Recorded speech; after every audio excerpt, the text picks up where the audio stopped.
Evening, everybody. We're here at Green River, Utah, Southeastern RAC meeting. I'd like to welcome everybody out. We'll start off, we'll go through a little roll call of everybody that's here. Just have you say yes, you're here. Looks like we've got Scoot is here. Brad? Here. Got Charles is here. Dana is here. Darren is online, correct? Darren Olson? Yes, I'm online. Okay, thanks. Eric, right here. Do we have Todd Thorne? Is he online?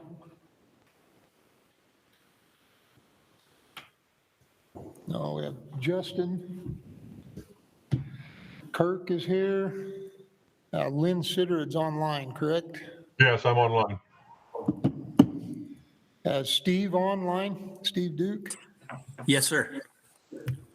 Good. Sunshine's here. Joe Sacco, by any chance here or online, either one? Okay. So we've got everybody except Joe and Todd. Cool. All right. I'll go through our introductions or the procedure for the RAC. We'll go through, we'll have the presentations. We're all put online. So hopefully everybody's been able to watch those and look at them. The presenters won't be doing their presentations tonight. They will be here answering questions as needed. We'll start off by going through RAC. Chris will give the online survey results for us, and then we'll go into public questions and questions from the RAC, and then public comments and comments from the RAC. Is that the correct order? I got that right? Okay, sounds good. I guess with that, we will go to the approval of the agenda and the minutes from the last meeting. Has anybody gone through that? Any questions on that?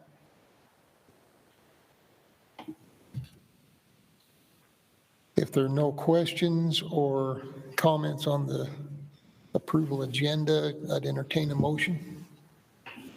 This is. I move that we accept the minutes from the past meeting. Okay, we have a motion to approve by Brad Richmond. I'll second. Second by Sunshine Brosey. Any discussion? All in favor? Yes. Those online, yes, yay or nay? Yes. Yes, from Steve. Yes. Okay. Motion passes unanimously.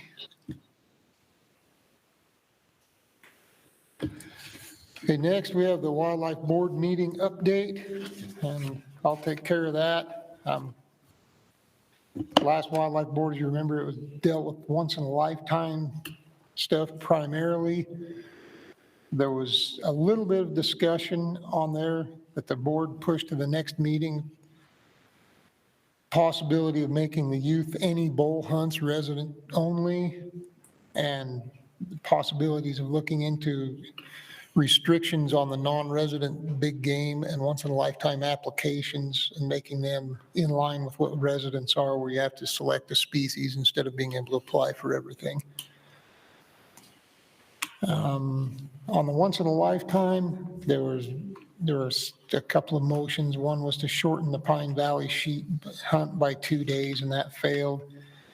And then there was a motion to accept the division's recommendations as presented, and that passed.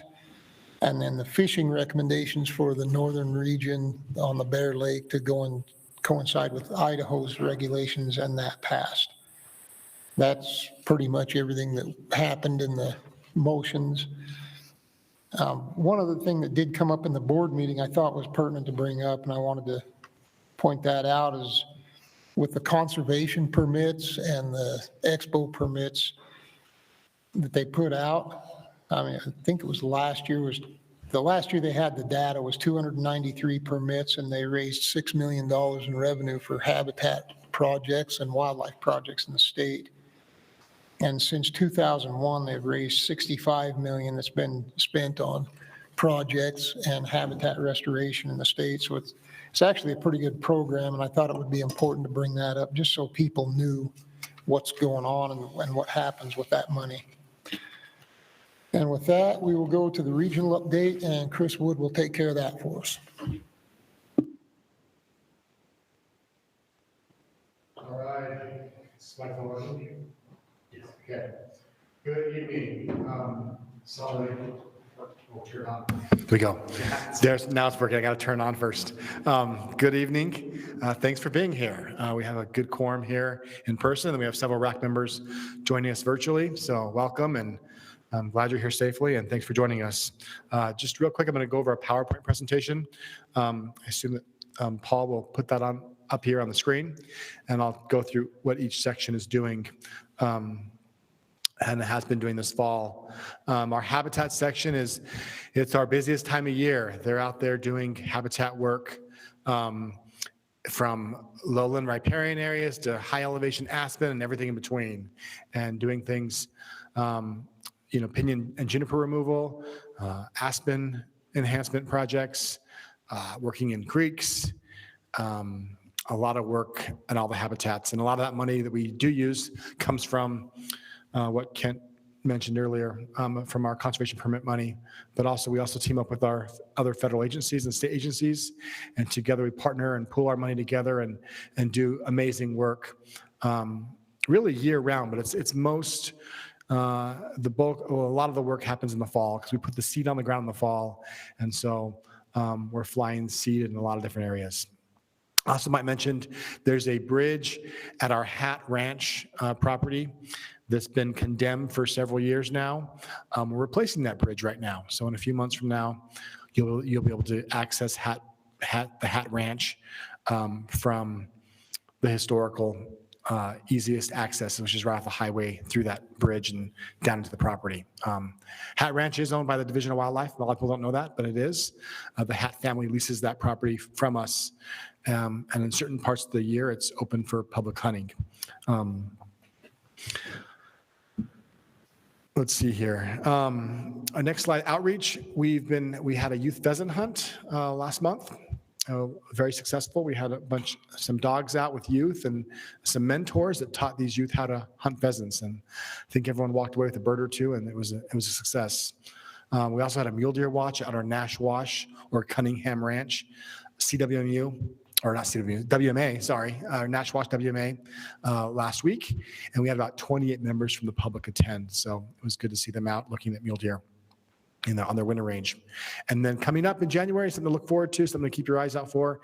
We'll be having a fly tying clinic, and we'll have some press releases and information about that coming up. Law enforcement's always busy too, year round really, but of course, when hunts are happening, there's people that are we're getting leads and tips, and they're investigating things, and there's always plenty of poaching and trespassing cases to keep us busy. So they've been doing that throughout the fall. And then our wildlife section, we're doing bighorn sheep surveys right now. Today we surveyed the North San Rafael. Tomorrow will be the South San Rafael.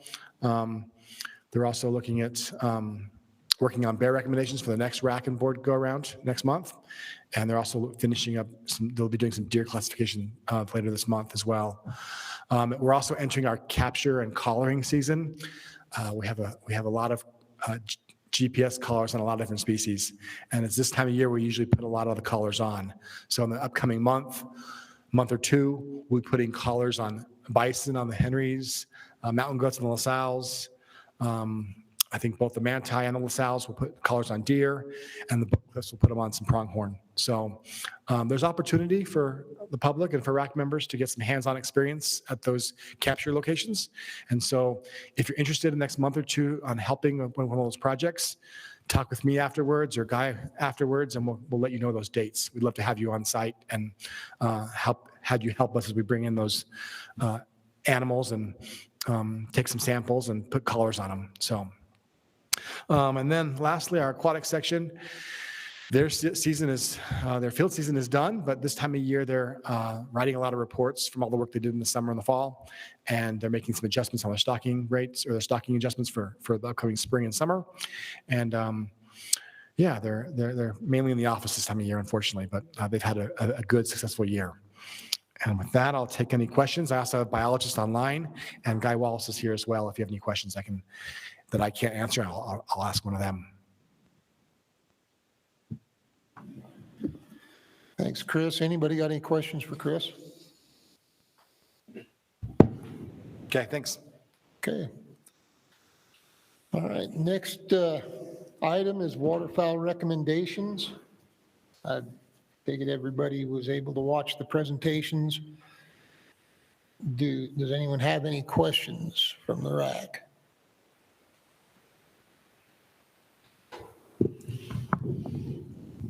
I had a question. Okay, Blair? Just from watching the different racks, I wasn't sure, is the trumpeter swan, is it limited at 20 or 40? 20. Yep, 20. so we can shoot up to 20 before the season closes. Okay, and that's set by the U.S. Fish and Wildlife Service? Yep. Okay, Yep. So yeah, it's part of an agreement we have with them for our swan hunt. okay, thanks. Any other questions from the RAC?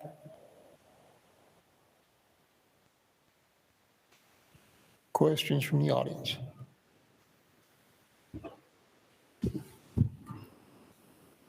Okay, Chris, what do we have for our, I don't have any comment cards yet, so if anybody here in the audience wants to make a comment on either this item or items on the agenda, please fill out the comment card and bring them up to me. But right now, I don't have any comment cards.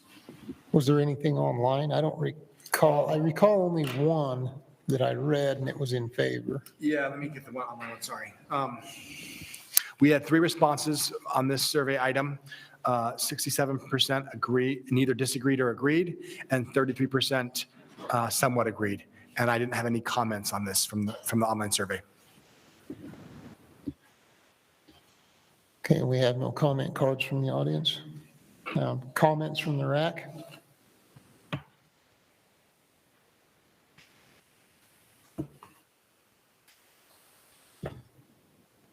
Your job's easy tonight, Blair. It's going to warm you guys up for Lindy, but I guess I won't. If we have no comments from the RAC, I would entertain a motion. I was going to make a motion to accept the waterfowl recommendations with a caveat for DNR to investigate non-punitive and punitive methods for deterring the harvest of trumpeter swans. Could you restate that? Yeah, this is similar to what the Northern region accepted, which was to accept the waterfowl recommendations, but with a caveat that that DWR investigates different methods, punitive and non-punitive, to kind of deter the harvest of trumpeter swans. Okay, did you get that, Chris? Yeah, I got that. Okay, got that? Okay, we have a motion on the table. Is there a second?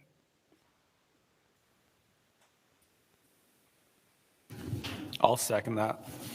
Okay, we have a second by Kirk. Any discussion on the motion? I guess I have a question about that.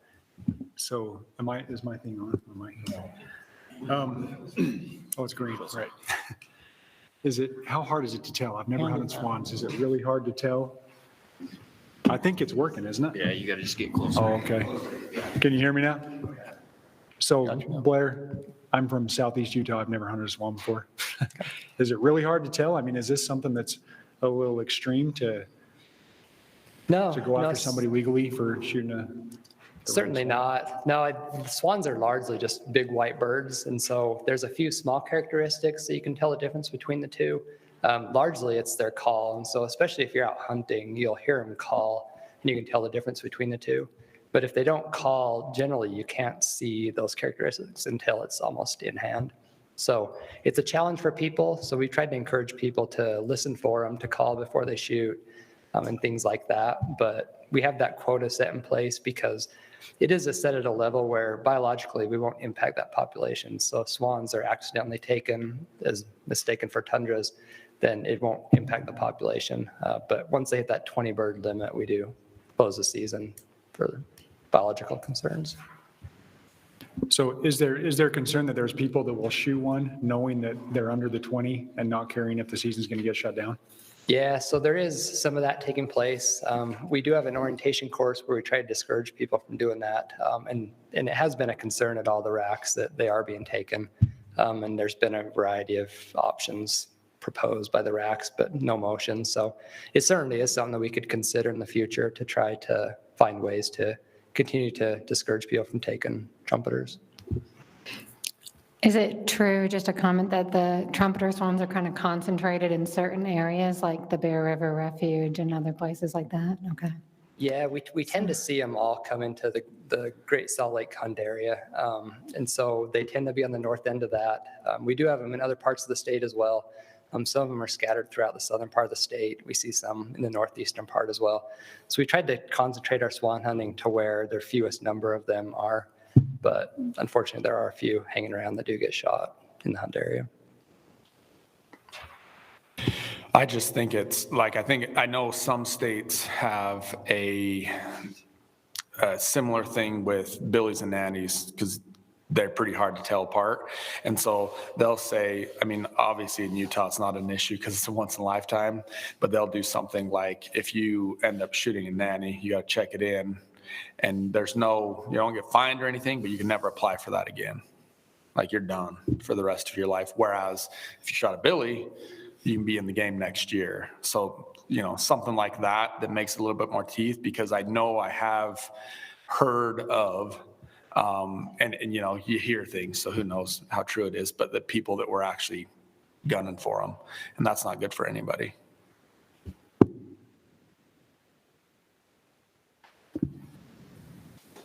Any other discussion?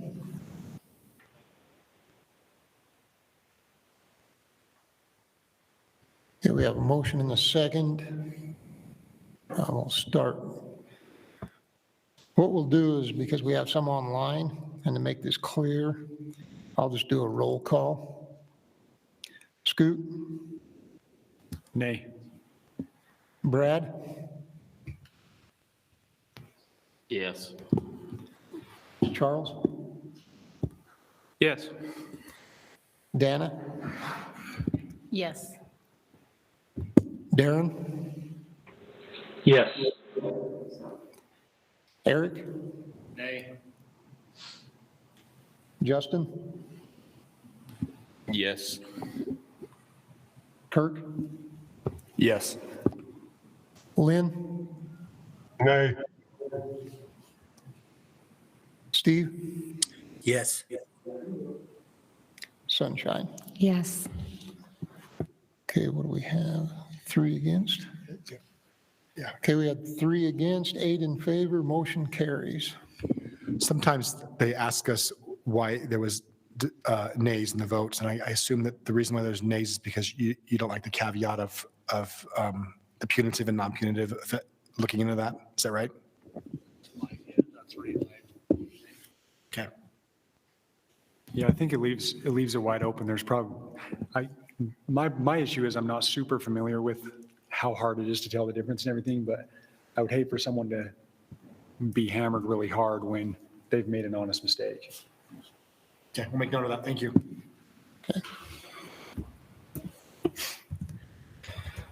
Okay. Now we have item 6 is the big game application timeline. Did everybody listen through that? You want to come up and address any questions or anything, Lindy?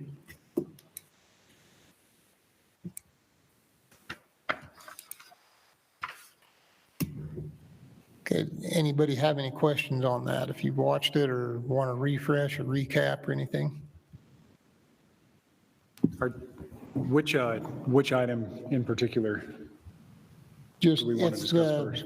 application timeline, the way they're going to change that starting in 2023. Oh, Just informational. It's informational, it's not an action item. But we just wanted to make it out to the public what our intentions are, and if there's any feedback, we're willing to take it. So that's why it's an informational. I think I got all my questions asked because I watched the other RAC meeting, so. I got all my questions answered as I watched the other RAC meeting, so.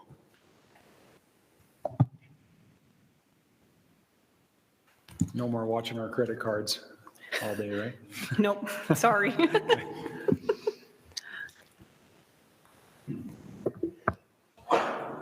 Okay, well, is there any other questions from the audience? No questions from the audience.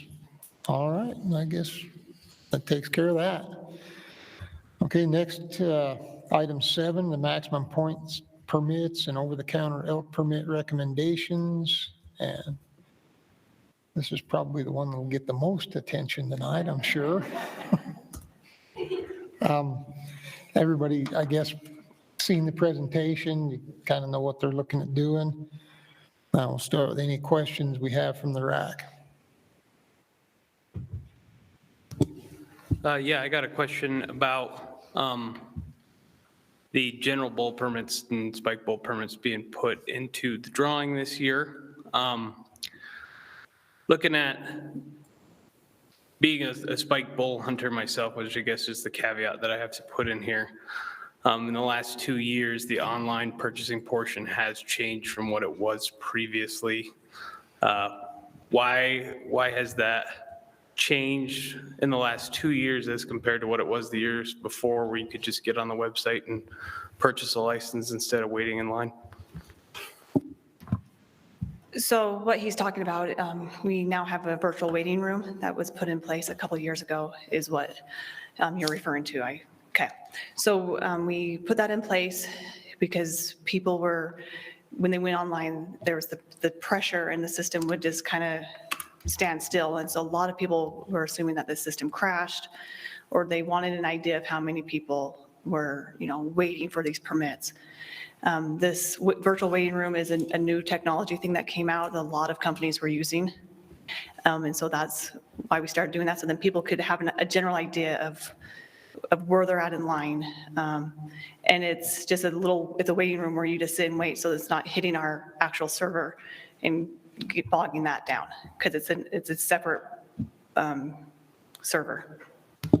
So is it the same contractor that's running the online purchases as it was previously, or is this waiting room a new contractor that is running that?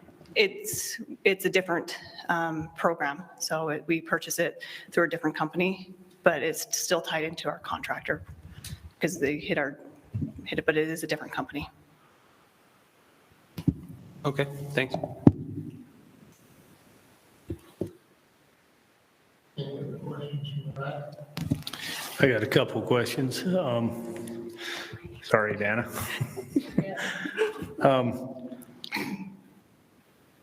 Couple of questions. Number one, if this proposal to go to a draw doesn't pass, what are the other options? What's plan B? Yeah, plan B would be going back to selling them online, like we've currently done. Of course, we are still would think we'd divide up the days, so we just would sell. Is it echoey to you guys? Mike? But we would sell them on separate days like we did last year to break up the pressure, where we'd sell archery first, then any bull, and then spike. That's pretty much, you only have two options, option A, the draw, or option B, over the counter. Okay. Another question, what, do you have data that shows the success rate of those who held the multi-season permits versus those who held a single season permit? I don't personally, but maybe Kent or Kobe does. I know the overall success rate for those permits is around 9 to 11%, but I don't know if we have it broken up. So we'll see if one of those two will respond to that question. Look way too cozy back there. I hope you ate your weeds.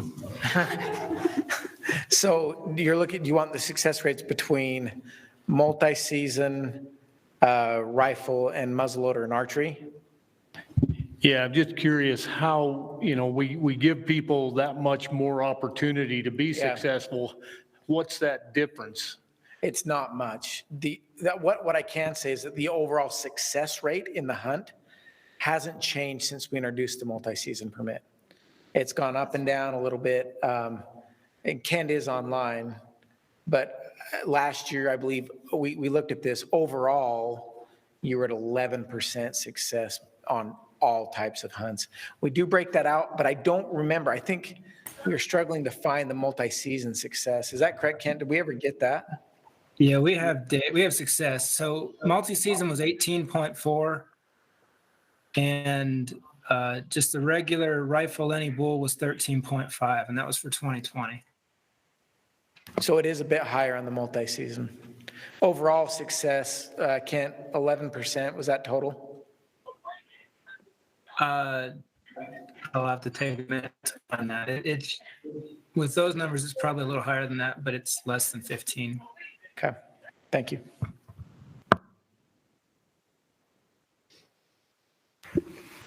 Any other questions? I think Dana had one. Yeah, it's a little, I guess it's still under this topic, but it's not talking about the draw. I was actually curious on what is the problem with point creep? Because you were saying that we were going to change from 50-50 to 40-60. Okay, so we're just switching to the other recommendation. Okay. So point creep exists no matter what, because the only way to get rid of point creep, so we have so many people that keep applying and not enough permits is supply and demand. So we have people that keep applying and the points keep building up and get higher and higher. So we kind of have like a pyramid where we have less people on top, but more people on the bottom. So with this recommendation, we can't solve the whole issue of supply and demand because we can't stop people from applying and we can't issue everyone a permit. So we're trying to find a happy medium. And with this recommendation, it's just a little pinhole in the bucket trying to get some of these max point holders a permit so we can help lower that level by a year or two. It's not going to be a dramatic change. The division felt that was enough of a change, so we're not taking away from our applicants that have lower points, still giving them a chance, feeling like they can put their name in the bucket and feel like they may draw out still. Taking away that, we don't want to take away that hope from our new applicants or the youth that's starting to apply. So with the 60-40, we feel like it would make a little bit of a difference in trying to get those applicants through and lowering that high number of points it takes to draw out for a unit. Do you know kind of what our surrounding states do, like what their percentages are? Each state is completely different. Okay. It's hard to say. A lot of the states, like Wyoming is like 20, 75, 25. It's where every state has a different thing. Some states don't issue permits to. This is a random draw to everyone. They don't do a 50% and 50% like we do.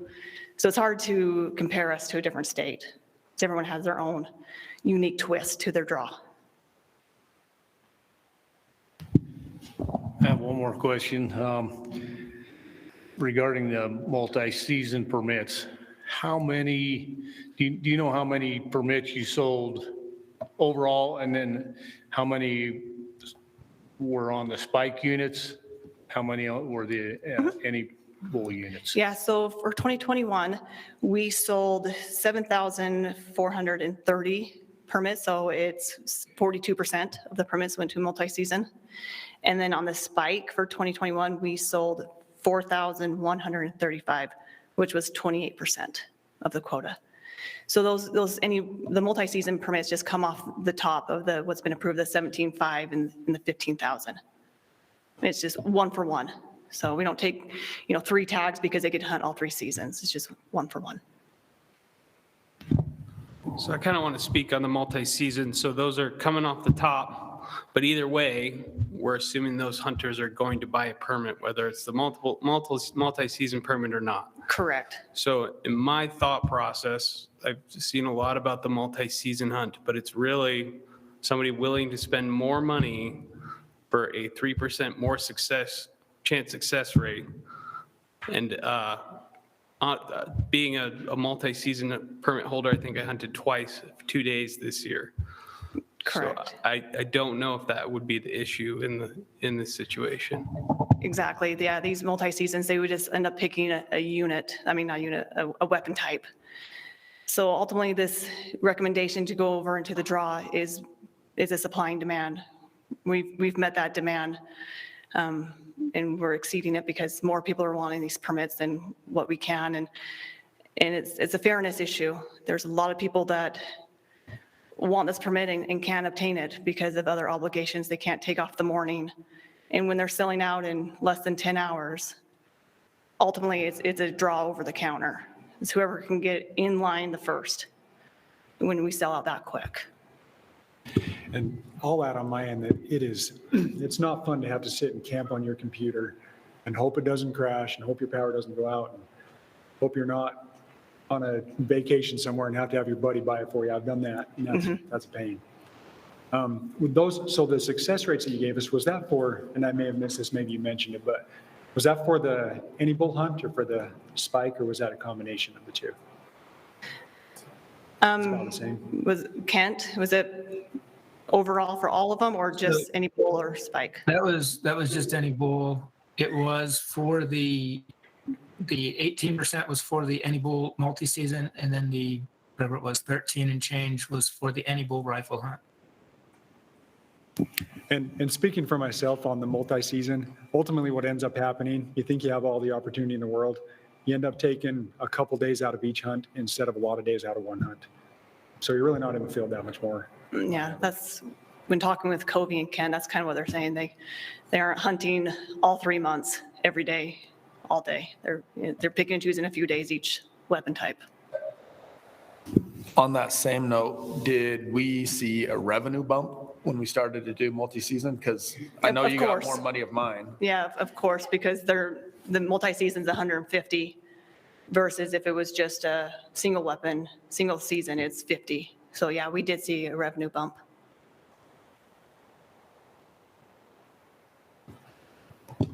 So the any bull permit and the spike bull permit are the only big game tags that are offered over the counter currently by the DWR, correct? Essentially for Mel, we have some antlerless elk hunts that are like the private lands, but for Mel, yes, we have also the over-the-counter bison as well. But for access onto public land for sportsmen, the best chance, the best bang for your buck over the counter would be the spike bull or the any bull hunt offered over the counter. No points necessary, no drawing required. Yes.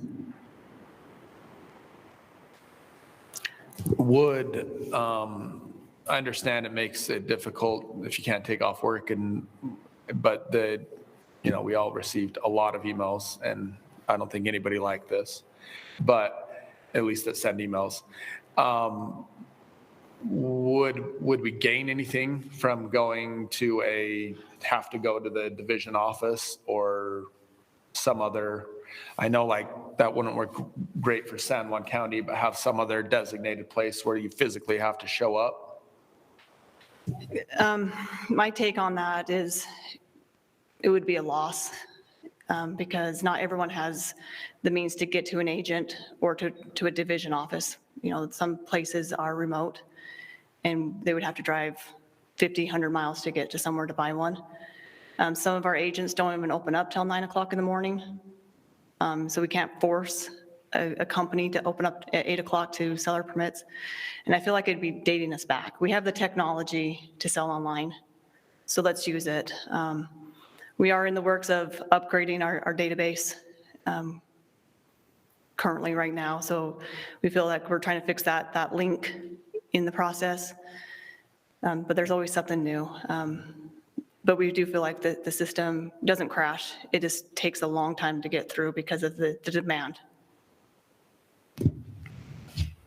It sounds like, to me, at least, it sounds like we don't have the technology currently because of the crashes, unless we write some sort of performance-based contract where they have to test that contract out before they give it to the DWR. And if it doesn't work on purchase buying day, then money doesn't go to the contractor. But even if we had the best system possible, we would sell out in less time. It would only be, a couple hours. So we would still, people hearing like it's not fair or I couldn't get one. It's still the supply and demand. And we don't crash. Our system hasn't crashed for a few years. It just takes a while to get through. When you see 50,000 people hitting the website in this virtual waiting room, it's 50,000 IP addresses because we see people doing multiple browsers, multiple phones, multiple ways to get online. So even if we did, our contractor, we sell over 500,000 licenses and permits a year. That day that AnyBull sold out this year, we still sold over 35,000 licenses that day. So the system didn't crash. It still did its job. It just takes time.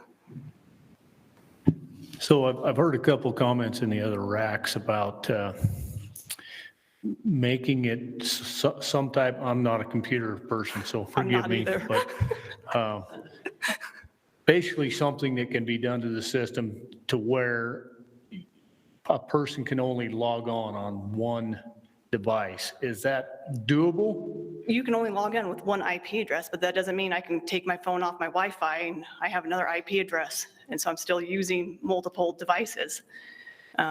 So you can still have multiple devices with different IP addresses. So we already do limit the one IP address.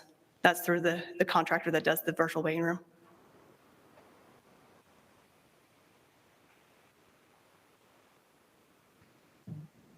Kent, I have a question. Would it be appropriate to break this into a couple motions? Yeah, absolutely. When we get to that point, that'd probably be the best way to do it, I think, with the amount of questions and things that are going on. Do we have any other questions from the RAC at this point?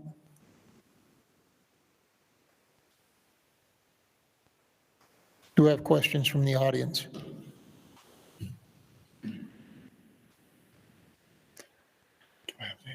Yeah, okay, Chris will give us the update on the online comments. Yeah, so we had 36 responses. All of you got the emails from these responses, and hopefully you're able to read the comments. 80% strongly disagreed, 6% somewhat disagreed, 11% somewhat agreed, and 3% strongly agreed. And then there's a lot of comments. I'm just going to try to capture some of the more common ones. About 18 people mentioned specifically in their comment that they were against putting the any bull and spike tags in the draw. About 8 people brought up the $10 application fee and the concern that it basically increases the permit by $10. About 6 people wanted to get rid of the multi-season hunt. 5 people requested that the system, the server be upgraded as a solution.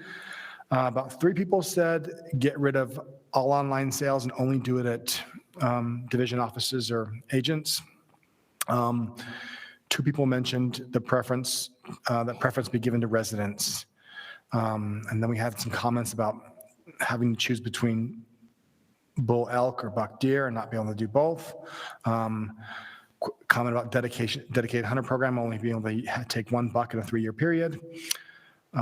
Selling the licenses to residents and non-residents on different days. One person said go back to only over the counter. One person wanted to put a cap on the number of youth tags. Also, there was a comment about putting the spike elk hunt and splitting it into different units. Someone suggested making the multi-season tag into the draw system. Someone wanted to get rid of the hams hunt. Someone questioned whether this 1-year trial was really a trial, and it would be something you'd see for ongoing. One person supported the division's recommendation and mentioned that currently there are unlimited archery tags that are over the counter. Someone expressed that the multi-season permit was too expensive. Someone agreed with the 60-40 split. Someone mentioned it should be an 80-20 split. And there was a comment recommending we keep it at 50-50. Hopefully you've read more detail than what I just captured, but you've all seen those surveys. Thanks, Chris. We have comments from the audience. Guy Webster. Yeah, my only comment is I'm opposed to having to go in person. I mean, I can't imagine the division office in Salt Lake or Springville and poor secretaries are going to get, unemployment office is going to be their next stop because that's just unfair to them. We have computer technology, let's utilize it. And we have Kevin Norman. Kevin Norman representing SFW tonight. Thank you for your time. SFW, we are opposed to the 60-40 split. The main reason and concern, I think, is just looking out for youth and new hunters coming into the deal. They really get hosed ever having a chance. It's going to decrease their odds of ever being able to draw tags, and that's our main hang up. We'd like to see it left at the 50-50. We think it's a good happy medium, and it's really just a short-term fix, trying to move to the 60-40 before it's log jammed at the top anyways. As far as the elk permits going to a draw, reluctantly, our membership is supporting that with the strict contingency that it's a one-year trial program and it's brought back through after a year for further review. So thank you. We have no other comments from the audience. Comments from the RAC.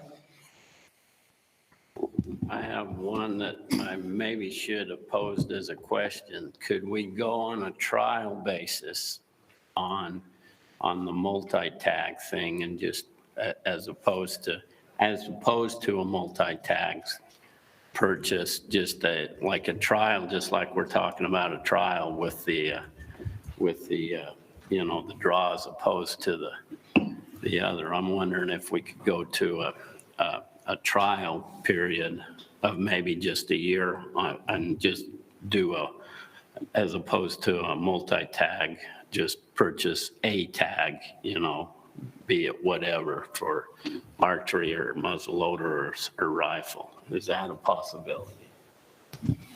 Brad, are you suggesting to do away with the multi-season tag for 1 year? Is that what I understand? Okay. It's always a possibility. It can be a motion that you guys make. But like Kobe and Kent, refer to it, that's not making a huge impact. We'd still be in the same situation we're in today. These multi-season purchasers would still purchase a different weapon type. So it's still the supply and demand, but it is always doable to do away with it.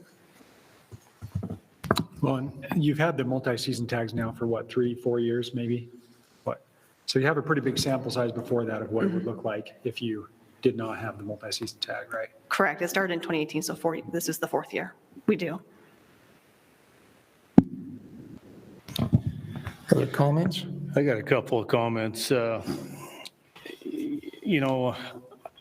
Brad, that proposal was made in one of the other RACs, and I guess I originally was all for that. That was some of the reasons for me asking some of the questions regarding the multi-season success rates and stuff. But seeing that success rate is not impacted a lot, I've kind of changed my outlook on that. And also recognize that would be a significant financial hit for the division because 740 or 7,400 permits, assuming that all those would buy a permit, that's still $740,000 that they would take a hit on. So I personally don't think that's a good option. If the success rates were higher, I might think differently on that, but because of that information, I've kind of changed my outlook. As far as the 60-40 split, I don't think that that's a great option. I don't know how much the division pays Lindy, but I can tell you it's not near enough. She is faced with probably the toughest job out there. So, this problem is only going to get worse because the population in Utah is growing so fast, and we're not growing more elk, more deer. It's only going to get worse with time, and I don't think this is a good fix. I don't think there is a good fix because of that. People just going to have to face the fact that the supply and demand is what it is, and I kind of, those of you of our RAC saw the email that Scoot sent out with the information, and I kind of like that idea, but again, that kind of hurts those guys just coming in, the youth. So I really think that, I put in for other states, and I really think that Utah has the best system out there currently. So I don't know that we change that. One last comment as far as the general season permits going to a draw. To me, this is completely a social issue. There's nothing biological about it. And if I were my personal choice, I would probably say it should go to a draw. I think there's some fairness things there. There's people out there that are at work, can't be in front of a computer. But they also have a choice to try and get somebody to do that for them. But because it's a social issue and because the public has overwhelmingly been against it, I think that certainly needs to be considered. So that's just my thoughts. I have I got another comment. My tires on the car I drove are really old, so when Eric slashes them after this comment, then it won't be that big of a deal. Point creep, and we've done things over the past few years to and Lindy said it, and she does have an incredibly hard job, and I'm sure she is also underpaid. But the only way, and I think Scoot's alternative is better than anything else I've seen, but I think ultimately the only way to, and kind of going into SFW's concern with putting more into the true preference points, a higher percentage, is we're leaving out anybody new. We're leaving out youth, we're leaving out new hunters, and that's just going to get worse and worse. So like the Henry Mountains, might as well just build like a retirement community up there, because it's only going to be 80-year-olds and above there in about 10 years. And the only way I could see to get around that would to be stop issuing preference points, at least for those glory tags. Just stop, honor the ones that are there and stop issuing them. That's very unpopular because a lot of people, and myself included, I mean, I'm not at the top, but there are a lot of people that have put in some time and money and honor what they gave, but no more. You just have to stop issuing them. You look at Idaho and New Mexico, and people come in there and they want to, let's make it more fair for the guys that's been putting in forever. But ultimately, the supply so far outweighs the demand that it doesn't, your preference point really system doesn't end up gaining you anything in the end, because you're probably going to die before you get the tag anyway, and you just spent $10 a year and, hoping. So I don't know. That's, like I said, probably not super popular, but I think some of those things ultimately, would be the only way to get rid of point creep is stop giving points. So first of all, thanks for taking time to read that long email I wrote. I wasn't sure how much it was just rambling and everyone's just going to throw it out. But I've actually thought a lot about this, and I've talked to a lot of people, and people from SFW, other RAC members from other RACs, and the concern about what it would do to the youth did cross my mind a lot, to the point where I was like, it's not worth looking into further. And then the more I got to think about it, I thought, well, right now, the youth, we don't count on limited entry tags for opportunity for youth. We have a lot of other things that do give that opportunity to youth, but nobody's thinking, okay, my kid is going to legitimately have a chance at drawing this limited entry tag. But we also know that under the current system, until you have max points, you have a very terrible chance of drawing a tag. If the max is 26 and you're not in that max pool at 25, your chances are terrible. It's linearly goes to maybe 1% and then takes a huge jump when you get into that max point pool. So the kids right now, a 12-year-old can think, okay, yeah, my chances are probably going to decrease for the first several years that I put in for this. But when I'm 25, all of a sudden my chances are going to be a lot better than they would have been otherwise. And so you look at it like, yeah, it is difficult for those hunters, but given the time, they're going to have a better chance, and there is a legitimate chance you can get there without having to get to that max point, be one of those maximum point holders. And so that's why I think it's still a better idea. And besides that, statistically, you're going to start knocking off more of those high point holders before they get to that max point pool, hopefully slowing the creep. Because right now, like you're saying, you got to be super old to draw a tag. I mean, just looking at the projections of how old you'd have to be to get to that max point pool in some of these units, it's going to be a senior citizen sport. The only way you can get a tag. I'd kind of like to bring up another part of this, kind of going to what Kirk has said here, but we are seeing an increase in demand in tags, and that's because the state is growing. So we're talking a lot about the youth, and the youth do matter, but we're also seeing people move into this state who start this process in their 30s and will never see a tag, or will see it as a once-in-a-lifetime tag. Myself included, I moved here in 2012 and started putting in, and I've accepted that I will not draw a limited entry tag, or it'll be a once-in-a-lifetime tag. So I think that you'll see either we change this system, or the public's going to make us change this system, because they're going to just get frustrated with it. And with you put in when 2012, so you probably have 9 or 10 points. Most of these limited entry hunts that we're seeing are right around 20 to some of the elk ones are 26 and higher. Right now, you're halfway up that line. So if you're using an exponential curve, by now your chances would be better to draw that tag if we were doing it that way than if it was linear after that many points.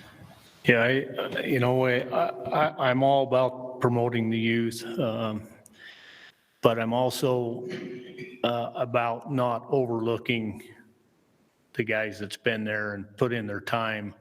We kind of just throw them off to the side. It seems like a lot of times when we set aside so many tags, we're doing other things for the youth.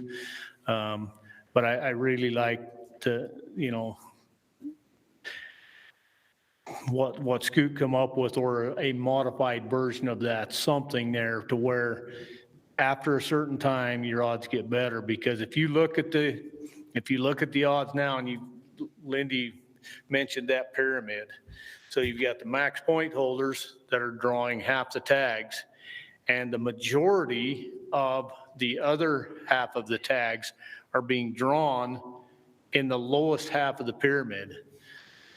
Their odds are the worst, but that's where the points are going. So if you have half or up from half max points up to just below max points, your odds are probably worse than having 1 or 2 points.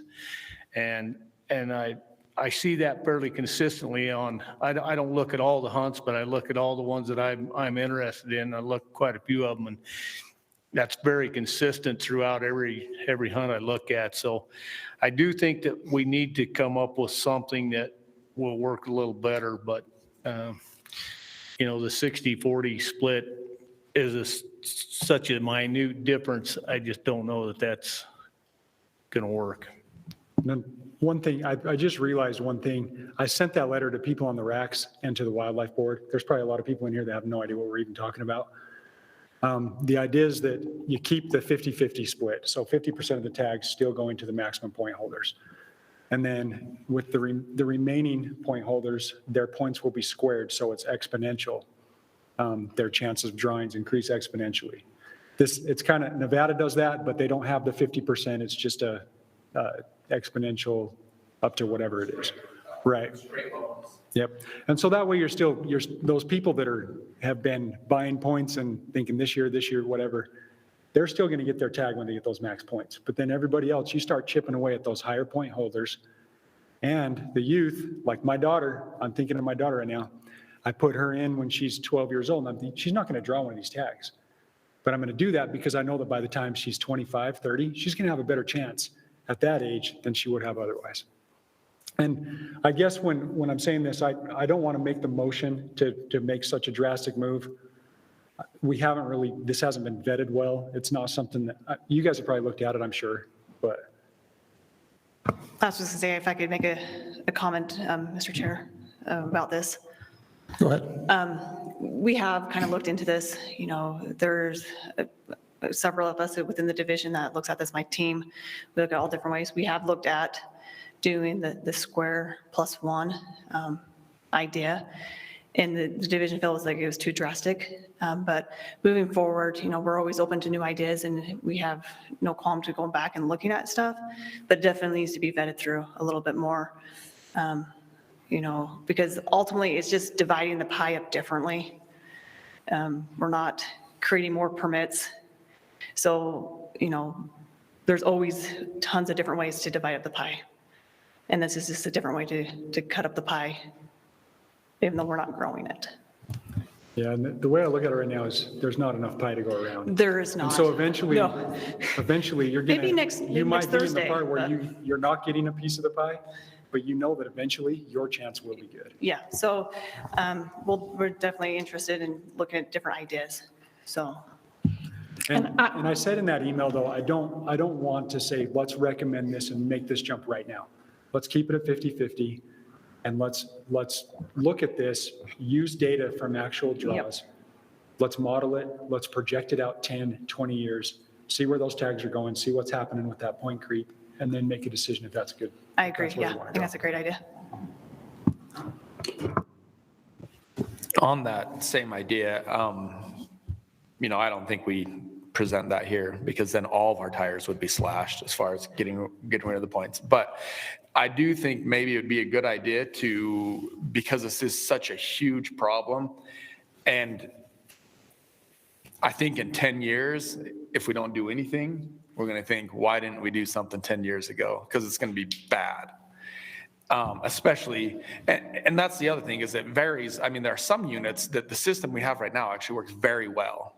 Units that you're drawing at 15, the max points holding right at 15, the system we have right now works really well for that. And I like that. It's the ones that we literally cannot get rid of the max point holders. And it's just every year, 27, 28, and it's just going to keep going on forever. But I do think it might be a good idea for the division to look into this, make like 3 or 4 proposals. One as drastic as getting rid of the points, one with scoots, one with maybe going to an 80-20, something kind of some extreme, and then give some examples of what that would look like for people and send that out. Because again, it's a social issue. We're killing the same amount of animals. It's not a biological issue. It's what's palatable for the sportsman, and send that out in the survey. Because like I said, I've got my opinions, but I don't speak for anybody by any chance. So if we had some data, some social data that we could use in this issue, I think it would be useful. Yeah. And Can I offer a comment of my own here? Along those lines, I've done a lot of thinking on this too, and not just recently. It's been the last couple of years. I've done a lot of thinking about this and wrote down, and I think it would be a good idea, like Scoot says, take ideas and then run models and projections on different ideas and what's going to happen. Because ideally, in order to keep it from becoming a geriatric sport on a lot of these units. I mean, any of the once-in-a-lifetime species, the Henry Mountains, the Paunsaugunt deer, the San Juan elk, I mean, pick the spots, you're going to be looking at, most of the people are going to be very old that are doing it. So some way has to be put together that gets rid of the top tier of the point holders faster. So we bring that top level down like you're talking about. The 60-40 split is probably a step in that direction, but it may not be enough soon enough. And that's what Kirk was saying there, I think.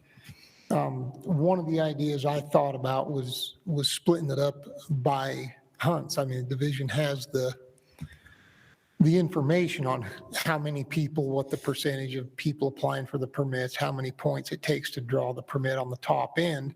And like Kirk pointed out, there's a lot of them in the middle tier where there's 12 to 15 points is generally going to get you a tag. And it's not too bad, and you roll through and get rid of people faster. And maybe it's a situation if we do something, leave it as is on those units, but with the other units like the Henry Mountains deer, for example, or any of the once in a lifetime, do something drastic, like an 80-20 or a 90-10 split, or even something I thought about a few years ago, and even had conversations with division employees about it, is on the once in a lifetime hunts, do like some other states have done, and your first couple of years, you're not in the pool, you're just buying a point. You don't have a chance, period, your first 1 or 2 years. And maybe even stretch that out to 5 years. You've got to have 5 points before you're even in the running for a permit. And then that keeps that, what I've noticed, the same thing that Eric pointed out, is a lot of 1 and 2 year first and second time people are drawing permits. I mean, it's crazy odds, but they're doing it. And that's permits that the top tier people aren't getting and the people in the middle aren't getting. So you just keep having more and more people with more and more points that are getting older and older. And I didn't think about it so much as becoming, an old person's sport as I looked at it. I have a couple of friends that applied for bighorn sheep since way before there were points. And they built up the points with the expectation that, hey, maybe I got a chance, and they've quit because of health reasons. They're in their 70s now, and they've just quit applying with maximum points. And then I watched, younger people draw tags, and I'm glad for anybody that gets tagged and gets kill a sheep. It's the coolest hunt in the world. I've done it once. But I think it may not be my overall point is it may not be a one size fits all across the board with all these hunts and all these options. We may have to split that up and do different things with different ones, with once in a lifetime permits, with some of the higher end. I mean, the Henry Mountains deer tag is a once in a lifetime hunt. It may as well be lumped in with that because that's what it amounts to. And there's probably some elk hunts that are going to fall into that category as well with the Henrys and the Paunsaugunt, the deer.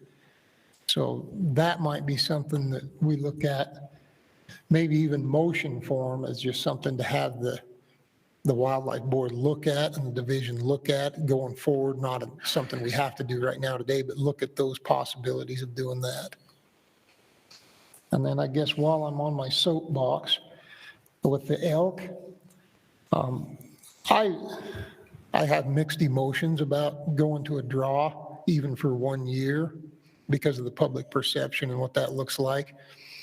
And then going to the draw period, I have mixed emotions about it. I know it kind of levels the playing field, so to speak, for everybody trying to get a permit. It gives everybody more or less an equal chance if it's a straight lottery draw. But I also look at it as people that want that and count on it as a family exercise every year. And we have, like, Nevada to our west is a state where everything is draw only, period. And I have friends and family in Nevada, and they look at maybe once every 3 to 5 years, they might get to hunt some species of big game. That's it. One family member might get a deer tag every 3 to 5 years, or an elk tag. And with the increasing demand and the supply not getting any better, I don't know how you fix that from happening ever, but I would really hate to see that situation happen to people in Utah. And it's a reality that's coming soon, I'm afraid. And I don't know that that is the way we want to go. I think that our elk supply in Utah is probably good enough that as was presented and proposed by the division last year, on the any bull units going to an unlimited over-the-counter tag, I don't think that would hurt anything on those units. There are states that do that. They have different mechanisms in place in different states that offer over-the-counter unlimited tags for different species in order to restrict the amount of animals that's taken so they don't really adversely affect the harvest. But it creates the opportunity for people. And I would like to see the division go that direction rather than a draw system, just my personal opinion. It gives people a lot of opportunity, and my own informal surveys talking with people on the ground, that's what they want.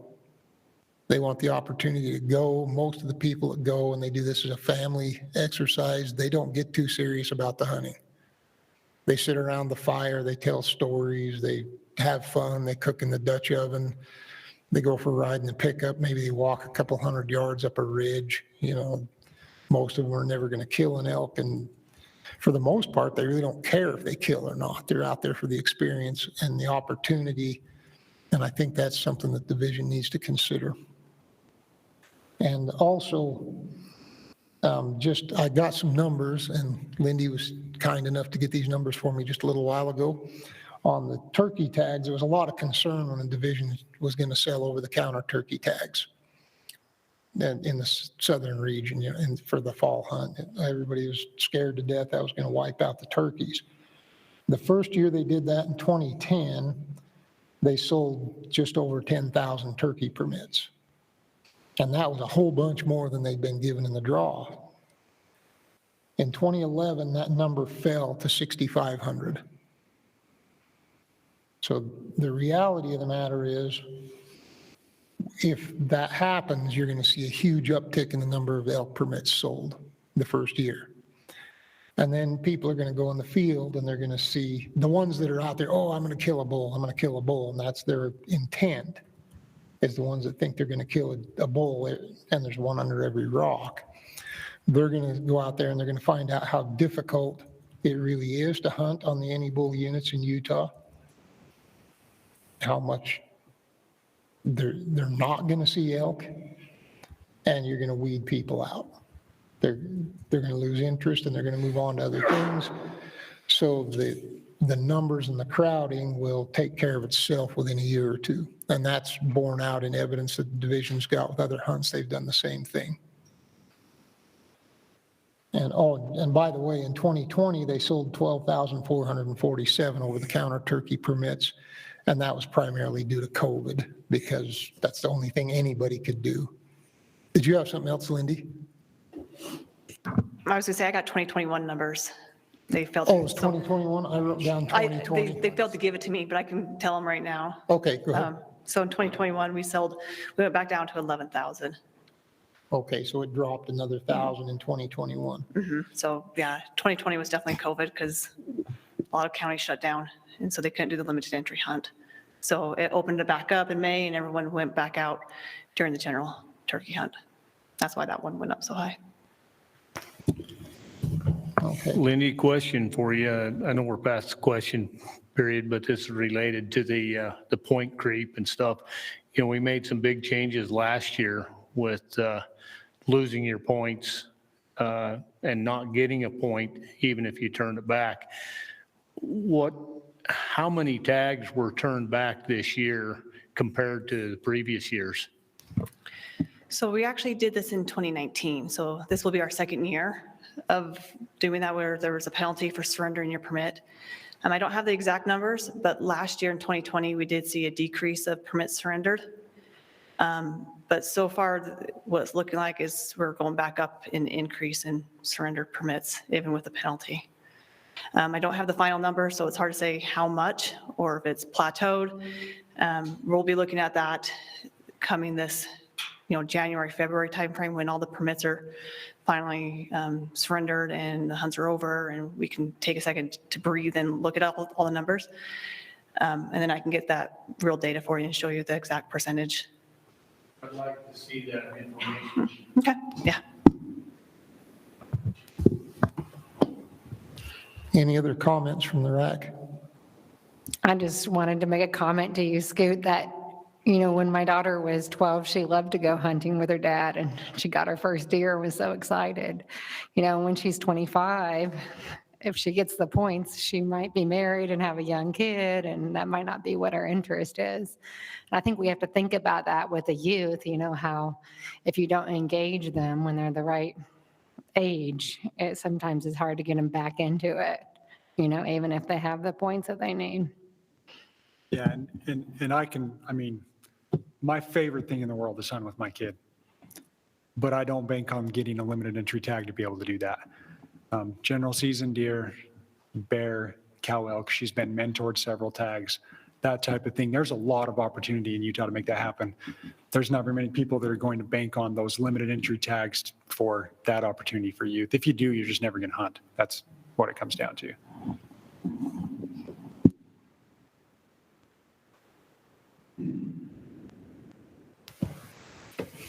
Any other comments from the RAC?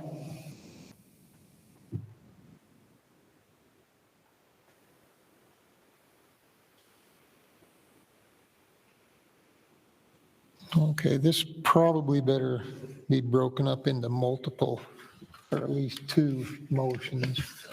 So anybody want to start taking a stab at it, go ahead.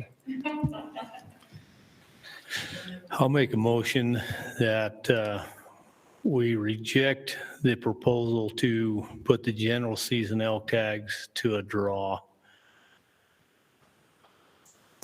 Second the motion.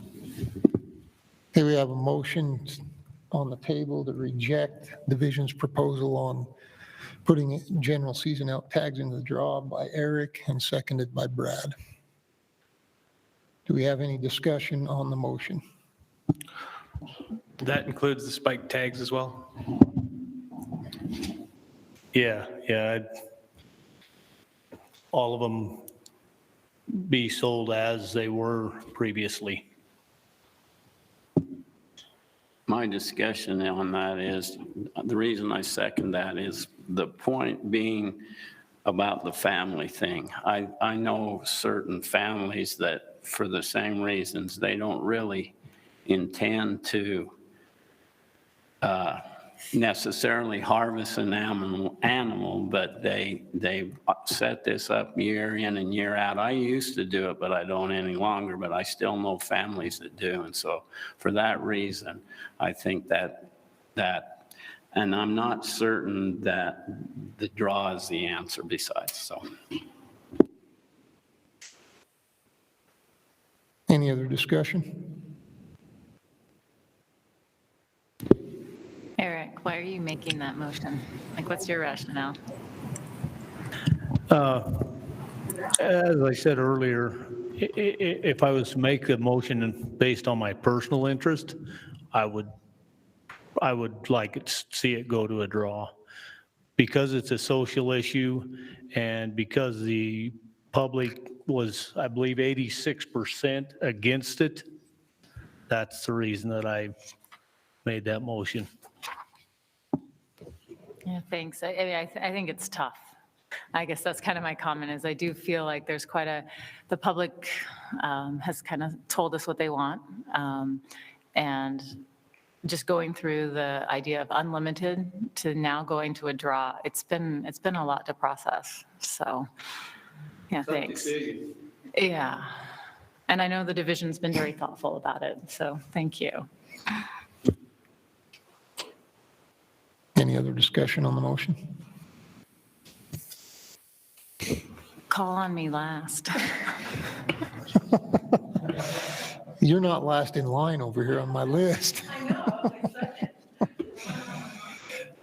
Okay. You guys online are quiet. Did you go to sleep? I'm awake. We're letting you guys do all the talking. Sorry. Okay. Sorry about that. You guys don't have any comments, do you, on this motion? I just have one comment. This is Steve. Yeah. I appreciate what everybody said. I understand what the division has done in terms of the amount of work that they've put in, the thought process, and to me, I respect that work, and I just think a one-year trial with that is worth looking at. I know they haven't taken it lightly, and so that's my feedback. Okay. If there's no other discussion on the motion, we'll go ahead and start the vote. Scoot? I'll vote nay, and I'll go ahead and tell you why right now. So when I was put in on the computer this year, I'll give you my own anecdote. I thought, why am I battling with this when they could just as easily put this to draw? The number of tags is the same. It's not, we use the term over the counter, but that's really loose because they're going to be sold out in 8 hours. And so you can either battle on your computer and try to get one of those tags, or put in for the draw and have that time period at your leisure to get on, put in for the tag, have the same number of tags. The division is not trying to take away opportunity. They're trying to help the way these tags are distributed and sold and not make it such a cluster like it is right now. Brad? I vote for the motion. Charles? I vote for the motion. Dana? I vote against. Darren? Yes. Eric? Yes. Justin? I vote nay also. I'm kind of like Scoot. Anyway, I get one every year, and I feel like it's a draw anyways, because 2 years ago, I didn't get on quite quick enough. Anyway, I didn't get one. And this year, I did get on anyway. Actually ended up went and bought it over the counter. Anyway, so I got on, but then I was so far behind, we went down to buy groceries and bought it over the counter. Anyway, I didn't even know you could buy it over the counter, but anyway. So I feel like it was a draw anyways, because I didn't get one year because I got on a little too late, and then next year anyway. And who knows if I was down the line quite a ways, but anyway, I just feel like it's a draw anyways. Kirk? I'll vote for the motion. Yay. Lynn? Yes. Steve? No. And keep Clark's Market and Blanding a secret, please.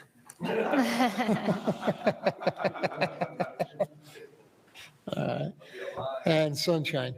I vote against it, nay. What was that? Against, nay. All right. Like 6-5. That's what I've got. Okay, motion passes 6-5.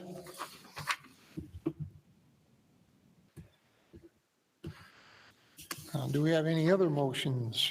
We still have some other things to cover. I guess I'd like to make a motion, if that wasn't a surprise to anybody, but. So I would like to motion that we recommend the rejection of the division's proposal to move to the 60-40 split on the maximum point tags, that we keep it at 50-50, and that we also request that the board ask the division to look at other alternatives, such as a hybrid between the 50% tags going to max point holders and an exponential curve to start chipping away at some of those higher point holders while keeping opportunity for everybody else.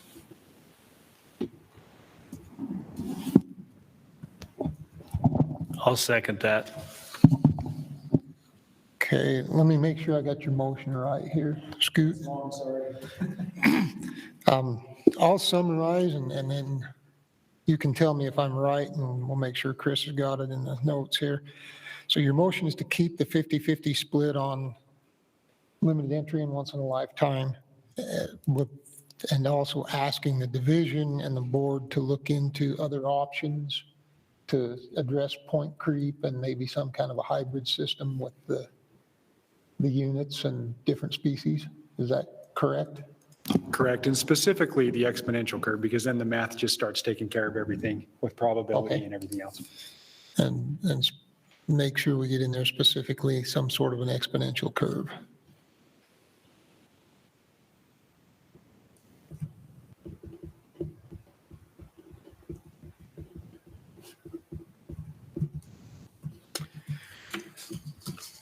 Okay, and Eric seconded that. Okay, is there any, everybody understand the motion? Is there any discussion on the motion? The only discussion, I don't think we need to change it, but just put this in there so it's on the record, that also a big part of that, the division looking into it, do some sort of survey to get input on what the consensus is among sportsmen about all these different options, from no points to exponential and hybrid, all of that. I'll just Okay, comment with that too. So perhaps they could come up with 2 or 3 different options and on a survey, something to that degree, yours being one of them, of course. You okay with adding that to your motion, Scoot? Yeah, any other ideas that the division can come up with that would help this? Okay, so in the motion, we would probably want to add in the options the division look at, for the division to come up with a list of options and then run that through a public polling process through online or whatever to get input from sportsmen and the hunters in the state, and then come back with another proposal based upon that. Is that good? Works for you? Lindy's over there thinking that's what I do every day already. Lindy's over there saying, dude, you're killing me. You just guys want to see me all the time, right? Never gonna end. Better you than Kobe.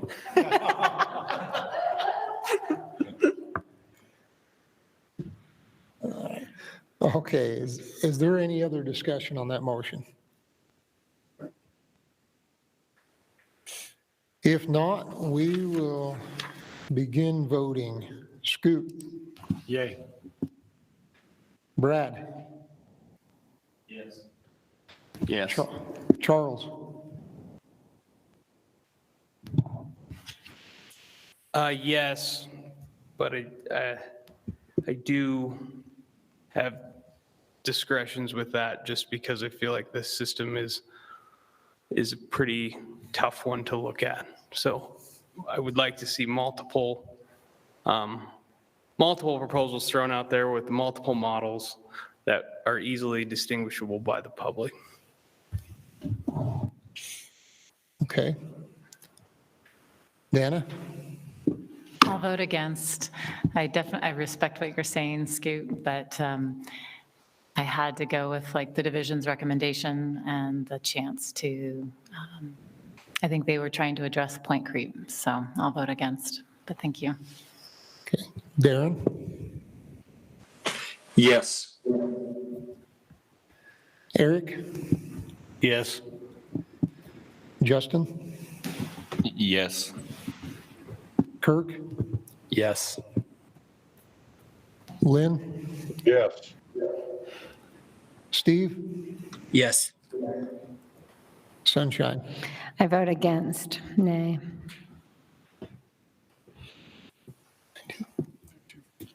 Okay, motion carries 9-2.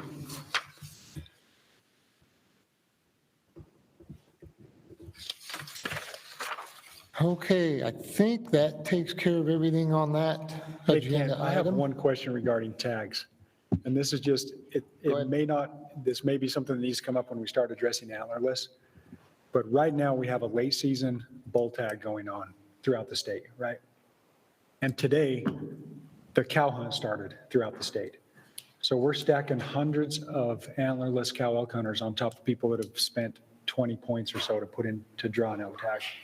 And I'm just wondering if that was an oversight. Is that something that, I don't even know if I'm in the, this is probably the wrong meeting to even address that because we're not talking antlerless tags, but it affects the limited entry bull elk tags. And so the hunts, the cow elk hunt's 2.5 months long. So what would it, pushing it back another week have hurt anything?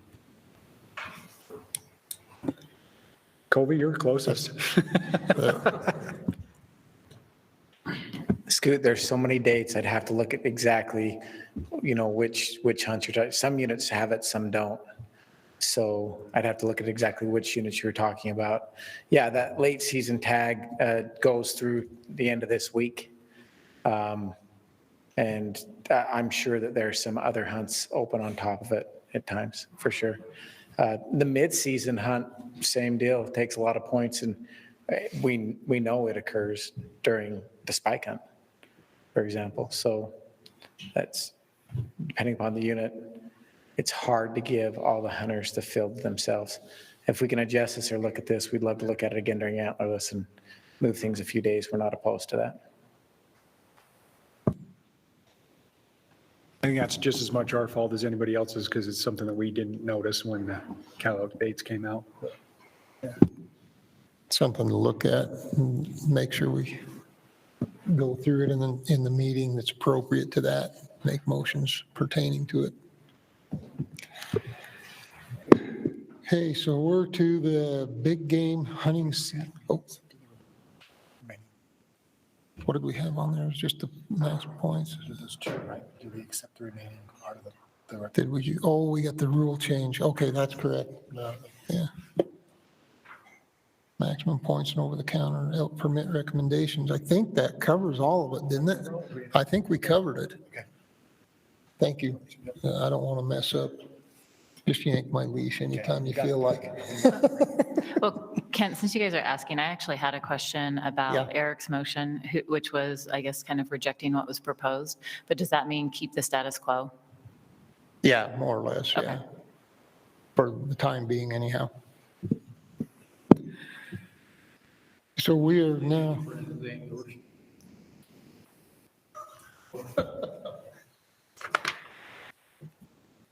Okay, we're going to move on to 2022 big game hunting season dates.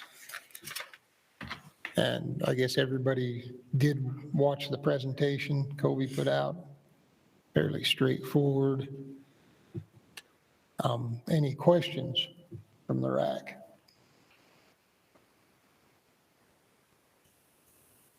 Questions from the audience? Guy Webster.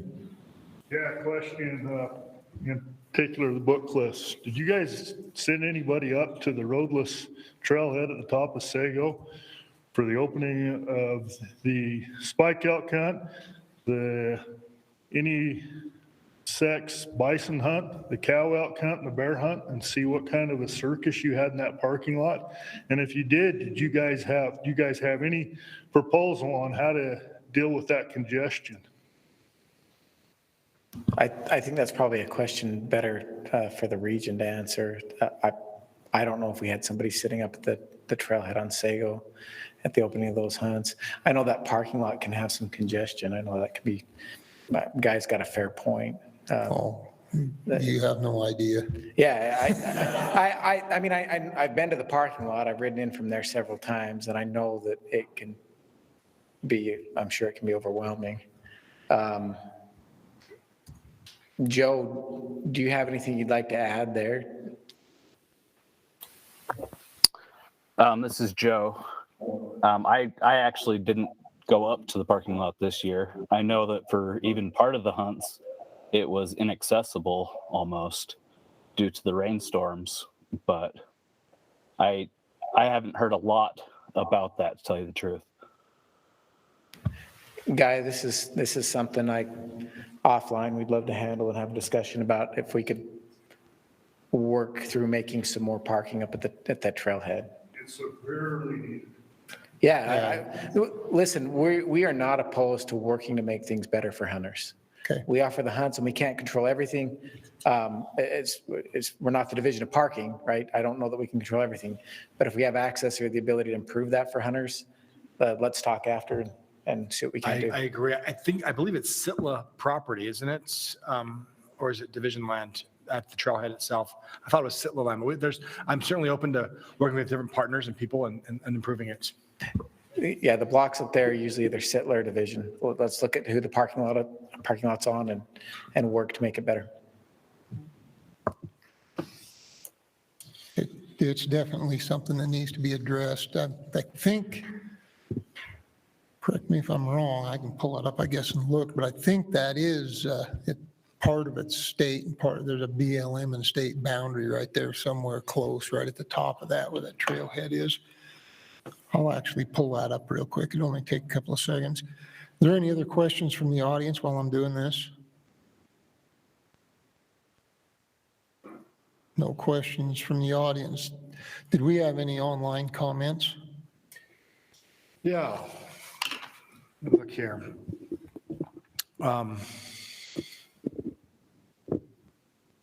Which item we're on, number 4? Well, you guys went a little too fast. I actually had a question. Oh, go ahead. It's like some of the other RACs were asking about, since these dates stay pretty steady, about having them last, what is the proper term? Last 2 years or something, but not, I know there was some discussion about that. Can you kind of clarify that? Sure, yeah.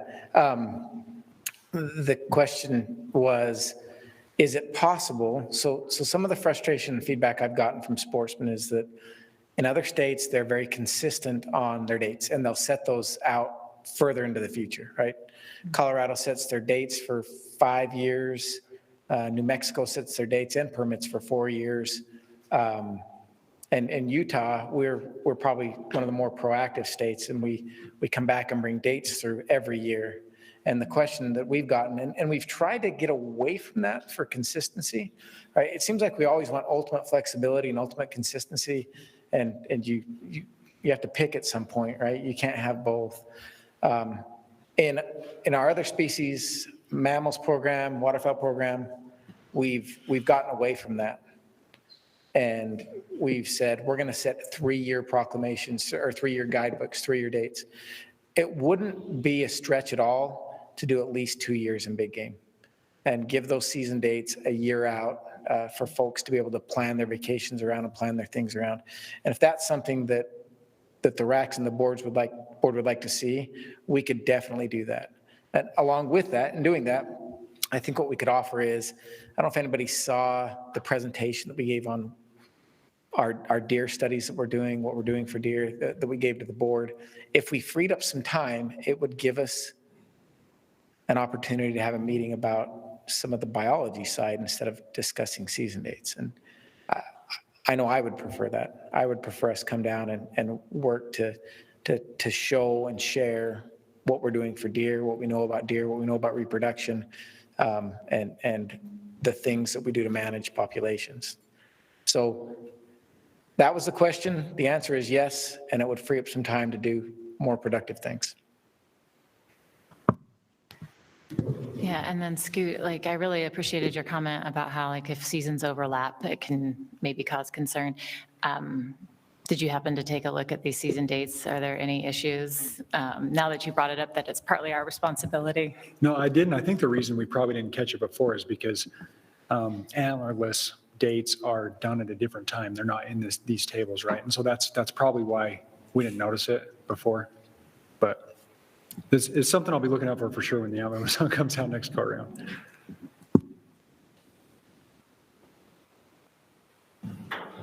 All right, Kent, I'm done. Thanks. Okay. Well, do we have comments from the audience? Maybe just go back to that to wrap up that last piece, I think it's a great comment, Guy, about the Stego Trailhead being busy and crazy. We looked it up. It is a SITLA piece, which is good news because SITLA doesn't have to do NEPA. So if we wanted to make improvements, it'd be a lot easier to do. So we should get together, get a committee together, our habitat manager, the Northeastern region, and figure out what we can do to improve that. So I'm committed to working on that in the future. The survey, we had 5 responses to this survey question. We had 20% of them strongly disagreed, 60% somewhat agreed, 20% strongly agreed. And we only had one of those 5. One person made a comment. That person's comment was that the archery hunt was too long. It should be the same as length as any legal weapon hunt. And they don't like the late season deer hunts. That's all. The old ones. Yeah, so we can, yeah. Okay, Webster. Okay. We got comments from the audience. Guy Webster. Let's kind of off the wall comments. The third caller that I picked up might have rolled something. Why that one's in particular, I kept it till now. That bison died the first week of July, 100 yards from your Bogart cabins. I picked that caller up the last week of the any sex buffalo hunt in October. It's frustrating to me and many sportsmen that your biologists are not on the mountain. We talk about reports and aquatics and have to do reports. In their benefit, let's cut down on the reports and let's get them out in the field so they see what's going on. It's very frustrating to me to be up there the entire fall, through the summer, springs, and see extra cow elk tags given on this unit because of the drought. If you were actually there, the Book Cliffs road list looks as good as it's looked ever. Definitely in the last 10 years. I've been hunting it for over 30 years and stuff. We need to get people out and seeing what's really on the ground. It's frustrating, like I said, that's 100 yards from your cabin. That tells me a biologist or nobody from the division's been there from July until October. That's frustrating.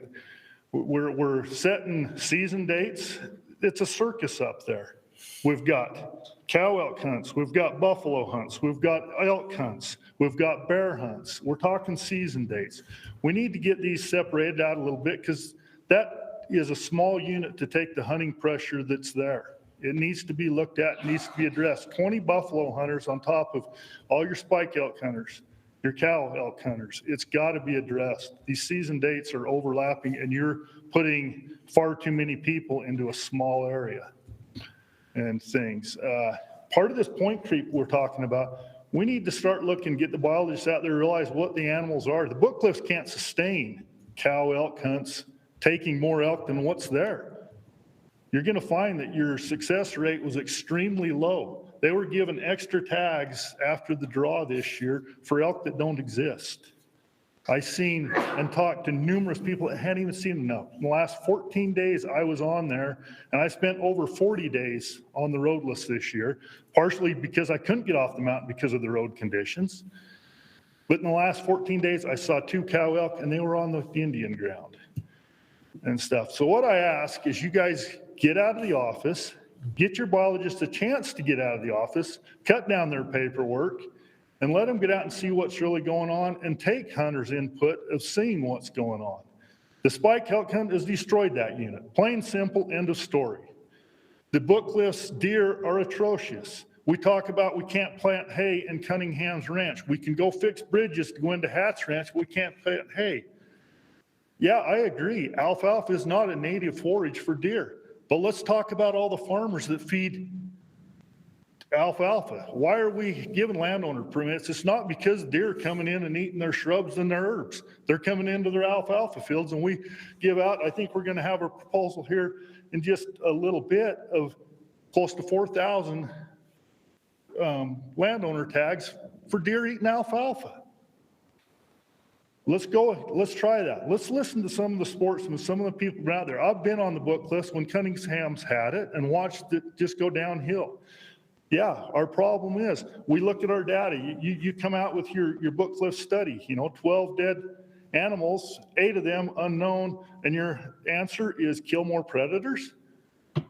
I guarantee we're gonna be here in a month talking about bears and saying we need to increase bear tags because we don't have deer and elk. But yet we just issued a bunch more cow elk tags.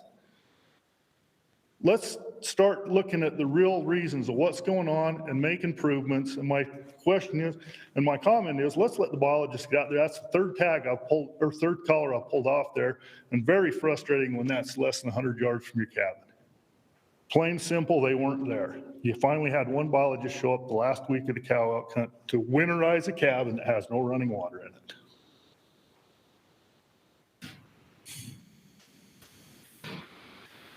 Kevin Norman.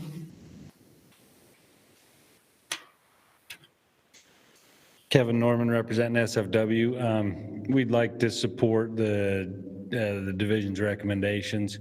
On a personal note, I'd like to throw this out there. It's been discussed in the last RACs, is to extend the youth any bull season by 2 days to butt up with the muzzleloader hunt.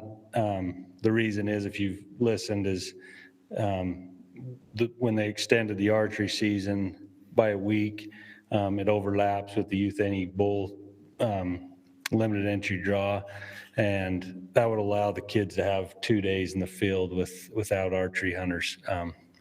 Appreciate your time.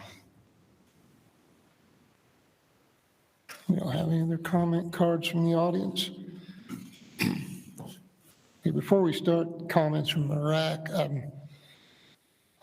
I'd like to also echo what's been said earlier about the crowding in the Little Creek unit. Looking up there, several hunts. The worst was the one that Guy referenced, when you had bear, couple of elk hunts, bison, all going at the same time. And then there was also the later cow bison hunt and the deer hunt, both overlapping each other on there. It was horrible to get in there. And I mean, the parking at the top aside, that can be addressed. But the point that Guy made that I'd like to also echo is, it's not really that big of a piece of real estate. And I think we're applying way too much pressure on it with different hunts, especially when the hunts all overlap at the same time. And 20 bear tags in the roadless area is a lot of freaking bear tags in the roadless area.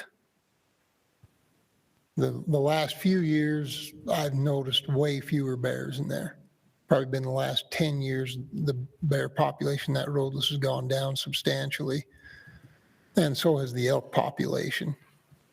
I mean, there is concern with that as well, and the numbers of cow tags, and I've already stated my concerns on that different times in different meetings, so I won't go over it again. But that is something that's probably, with our season dates, we might try. I'd like to encourage the division to try to look at that a little better, especially with that unit. And there may be other smaller units in the state that have the same issues, but to maybe try to gather input from those that utilize it the most, and the biologists on the ground, and anybody that can be in there and look at it, and maybe look at ways to alleviate that pressure on those units with our season dates. And now I'm done with my soapbox. We'll entertain comments from the RAC. I just want to validate one comment that was made by, was it Guy? Is that? Sorry, okay. About, I don't know, several weeks ago, I found out that there had been quite a few people in our area that had been called and asked if they wanted an extra elk tag due to the drought. And the monsoons in that area started hitting in early July. The grass and the feed this fall is the best I've seen in years. I'm not a biologist, but you can just see it. You know, the feed is amazing. I'm thinking, man, why couldn't we have waited a few months, wait until the end of August? By then, I mean, by the mid-July, late July, we knew that the feed was going to be great. So how did that happen that way? Is that a question? Yeah, question loaded, yeah. Okay, all right. So I went to the SRM meetings, the Society for Range Management meetings last week in Cedar City, and Eric Thacker gave a really good talk on drought. And something I think we forget is he had all this data in a great presentation, but he mentioned that it takes several years, even after the first wet year after a drought, for the range to really recover. So I think we might see a lot of grass out there now, but we got to realize that we've been in a drought for a long time, and that it's going to take several wet years for the range to recover. Okay, well, that being said, we knew, if that's the case, then we knew that before we had to issue those emergency tags due to the drought. Sure. I'll answer the question. Okay. There's a couple things here. One is that we did have a great monsoon this year. I just like to acknowledge that. And at certain elevations and where you have, there are different types of grasses, right? There's your C3 grasses, which are your typical grasses, cool season grasses. Then you have your warm season grasses. And the warm season grasses did respond to that monsoonal moisture. One of the things that we noticed when we had these discussions as wildlife biologists across the state is that our upper elevation range looked pretty darn good. And not that, and I appreciate Guy's comments. We have agreed to disagree for years on a lot of different things. And I would rather have him here and be passionate than have somebody who's apathetic. I want Guy to know that. Like, agree with me or disagree with me, I don't care. If you've read the forums, I'm not super popular. So I would rather have somebody here that cared enough to come and disagree. I probably do take a little bit of offense to saying our biologists aren't out in the field. They are in the field more days every year than anybody with a tag. They're taking data, they're looking at range, they're doing things. Now back to the question at hand. I'm sorry, that was an aside. When we looked at this, one of the things that we really looked at was lower elevation. And so our concern was probably less, Chris is right, the data's there, the presentation was there, but our concern was less the high elevation ground that looked good. And it was, okay, when we stack these animals on winter range on top of our deer, what's gonna happen? And when we had those conversations, that was when we said, no, we're gonna move forward with the drought permits. Because this is really, if we look at this myopically and we just say right now, summer range looks pretty darn good, and it did. The rain in a lot of places came at the right time. We put fat on animals, it looked really good. And if you get down below 7,000 feet, 6,000 feet and look at what's there, there's nothing there. The sagebrush didn't put on leader growth. I was just out on the Book Cliffs actually a week and a half ago, looking at the lower elevation range, and it is bare. You know, the grass, the crested, which is a seed, it didn't come back. There weren't a lot of forbs that germinated, and the sagebrush didn't produce any leader growth. So that's why we moved forward and issued the drought permits. It was looking at not what's going on right now, but what's going to happen when we stack elk on top of deer and there's limited feed. Do we need to add a little pressure? And Covey, I just wanted to let you know that my question and comment didn't mean to be disparaging to our biologists in any way. I didn't think it was. I just want to make sure, and that's one thing, we can keep agreeing to disagree. But our biologists spend a lot of time. I mean, I could get Clint Sampson's trips to the roadless. I know he spends several weeks there. At times it's annoying, you can't get a hold of him. But that's his job, and I'm glad he's doing it. So.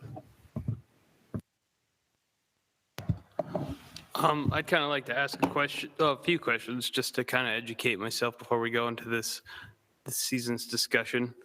I'm not that familiar with the roadless area. I don't have horses, so it's hard for me to access that. So how many acres are in the roadless area, the roadless unit? How many tags do you give? And how does that compare to units that are of similar size?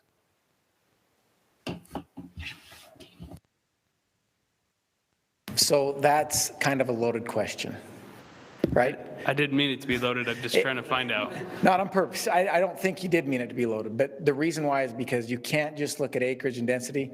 We can pull those. Joe's online if he wanted to start looking those up and get that, but you have to look at what species are inside the roadless as compared to other species. And we don't have a lot of other areas where we have bison and elk and bear and cougar. And so you can't just look at it and say, well, how many tags are you issuing? What I can say is every time we make a recommendation in the road list, it's towards a management plan. It is small. It feels big to us on horses. You go in there and do a 30-mile ride, it feels pretty big. You're pretty sore unless you do it every day. Guy probably doesn't get sore. I get sore. But a 30-mile ride in there can take you all day, come back and you're tired. And you can have elk or bison be in there and be out of there in the same day, right? Last time we flew this, I'm going to say approximately, because I don't want to get this number wrong, but there were approximately 400 bison in the road list, right? Because they can cross over and come in, and managing that herd is difficult. So unless you issue those tags, we try to spread them out. We try to be cognizant, but the whole population objective can come across from the tribe into the road list and back out in a day, right? It is tough to manage.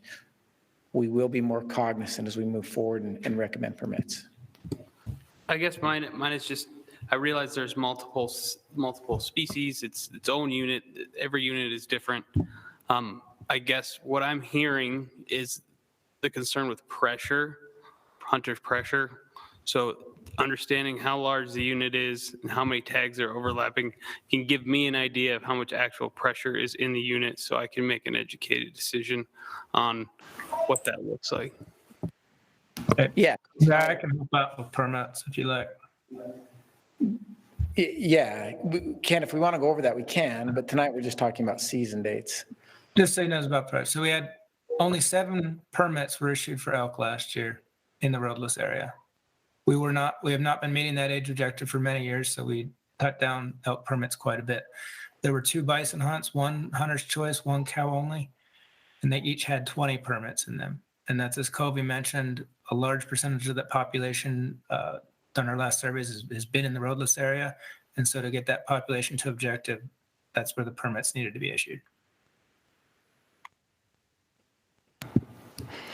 I have a comment that's kind of related. And I've said this before, but I think that we really need to do a better job of co-management with the tribe. And I think we need a tribal member on our RAC, because I think a lot of the issues that are occurring there could be solved with some more active co-management with tribal members.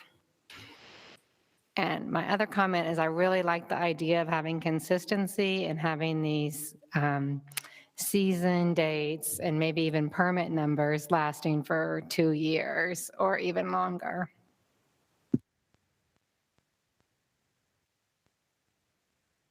So question for Sunshine, you talk about consistent season dates, but are you talking a specific date? Because many of our seasons start on a 3rd Saturday or something like that, and that changes the date all the time. So just for my understanding, what are you looking I guess for? I grew up with like the Friday after Thanksgiving is when you went out hunting, right? So I guess I like the idea of having like a specific date that doesn't change. I mean, it can be a different calendar date maybe, but that is fairly consistent throughout the. Okay. I could be wrong, but I think most of our hunts, there may be some exceptions, but most of our hunts are designed that way, and they are 3rd Saturday of October, you know. So they're pretty consistent. They will change dates each year, but. Isn't that correct, Covey? Everything's based off the starting of the general rifle deer hunt, right? The 3rd That's right. Saturday in October, and it just goes out from there. Yeah. So Saturday closest to October 20th, I believe. And then everything goes backwards from there. And just for information to the RAC, we do have a tribal member on the RAC in the Northeastern region to represent and help us with co-management in the book list, along with coordination meetings with the tribe. I agree. I just think it would be good to have one on all of the RACs in Utah.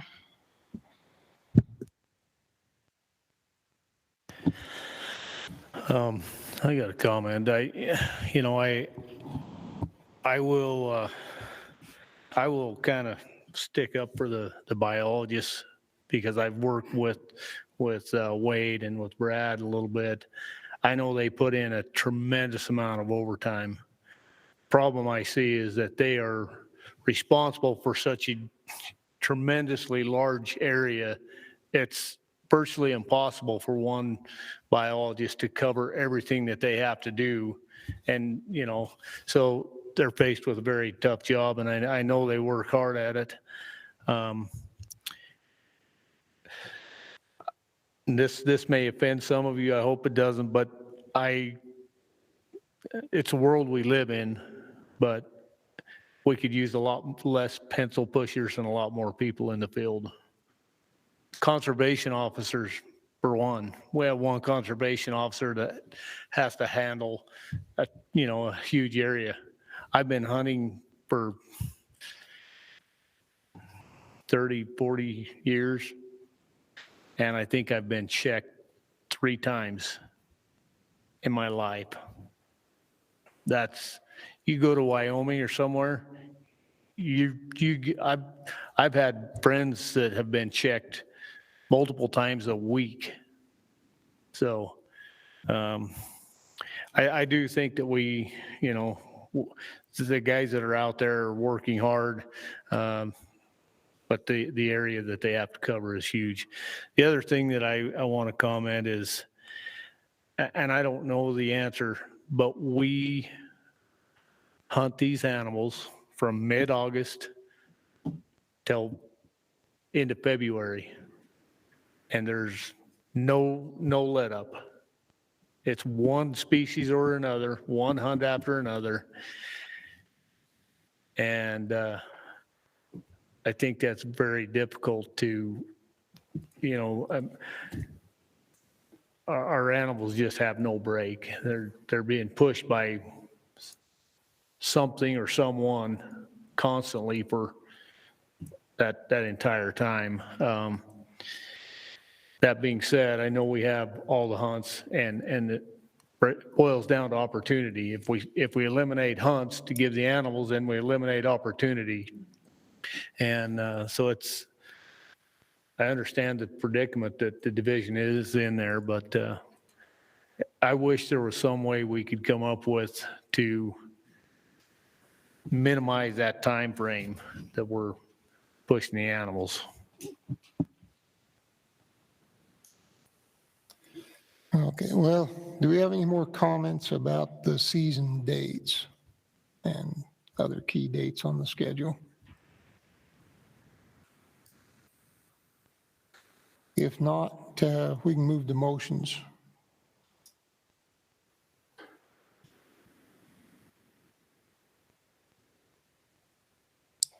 I'll make a motion that we approve as outlined. Kirk's made a motion to approve the division's recommendations as presented. I'll second that. Who's that? Steve. Steve. Sorry, I Second. didn't see you light up over there, man. I know. Sorry about that. Yeah, I'll second that. Okay, any discussion on the motion? Did this motion want to include those extra 2 days for the youth that, I forget who brought up, but it's been brought up in other recs. Yeah, I kind of jumped the gun. And maybe we'd want to back up and do, I don't know if anybody wants to do a motion about the 2-year thing. But I'm fine with including the 2 days on the youth hunt in my motion. So you want to restate your motion to include SFW's recommendation on the youth any bull hunt? Would we need to do could we do another motion after this about the 2-year thing? Have the Probably division ought look to at it? do that first or include it as part of your motion, one or the other. I got myself in too deep. Well, if we approve the division's proposal, then that takes other motions pursuant to it off the table. So if you want to withdraw your motion and restate something. I'll withdraw and I will just start with have the division explore the option of a 2 to 3 year season date period to free up their time and make it more consistent for hunters planning for future years. Okay, did we get that? He withdrew his original motion? Kirk did, and he made a motion to have the division explore looking at setting season dates out 2 to 3 years in advance instead of 1 year at a time. Do we have a second on that motion? I'll second that motion. Have a second by Charles. Any discussion on the motion? Kobe, I take it from your comments that the division is good with that plan? We would definitely be supportive of that. Yeah, if that's something the public would like to see, we'd definitely be supportive of that, for sure. Just to clarify, this motion isn't changing the youth hunt dates or making any suggestions? No, this isn't anything about that. This is just looking at going 2 years out or 3 years out. Any other discussion? Okay, and we'll start with voting on this motion. Scoot. Yes. Brad. Yes. Charles. Yes. Dana. Yes. Darren. Yes. Eric. Yes. Justin. Yes. Kirk. Yes. Lynn. Yes. Steve. Yes. Sunshine. Yes, I guess I have to say yes about something tonight. That's as good a reason as any. Looks like the motion passes unanimously. I'd like to make another motion, I guess. Okay. It's not necessarily regarding the season dates, and maybe this is not time or place. Let's stick but with season dates right now. If you want to make another motion later, we'll do that. Let's stick with our season dates and what's on the table right now.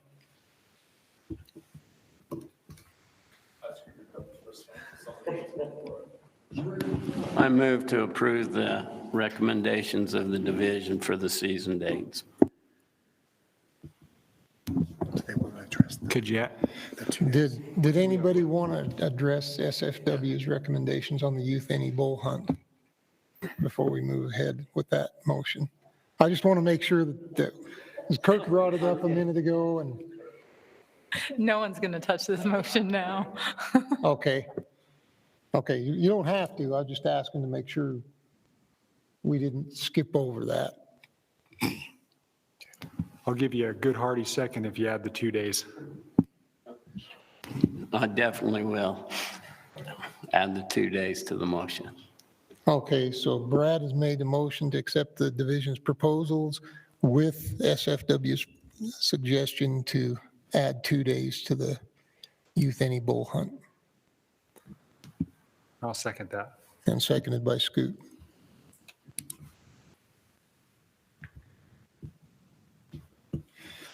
Any discussion on the motion? Thank goodness we got a motion.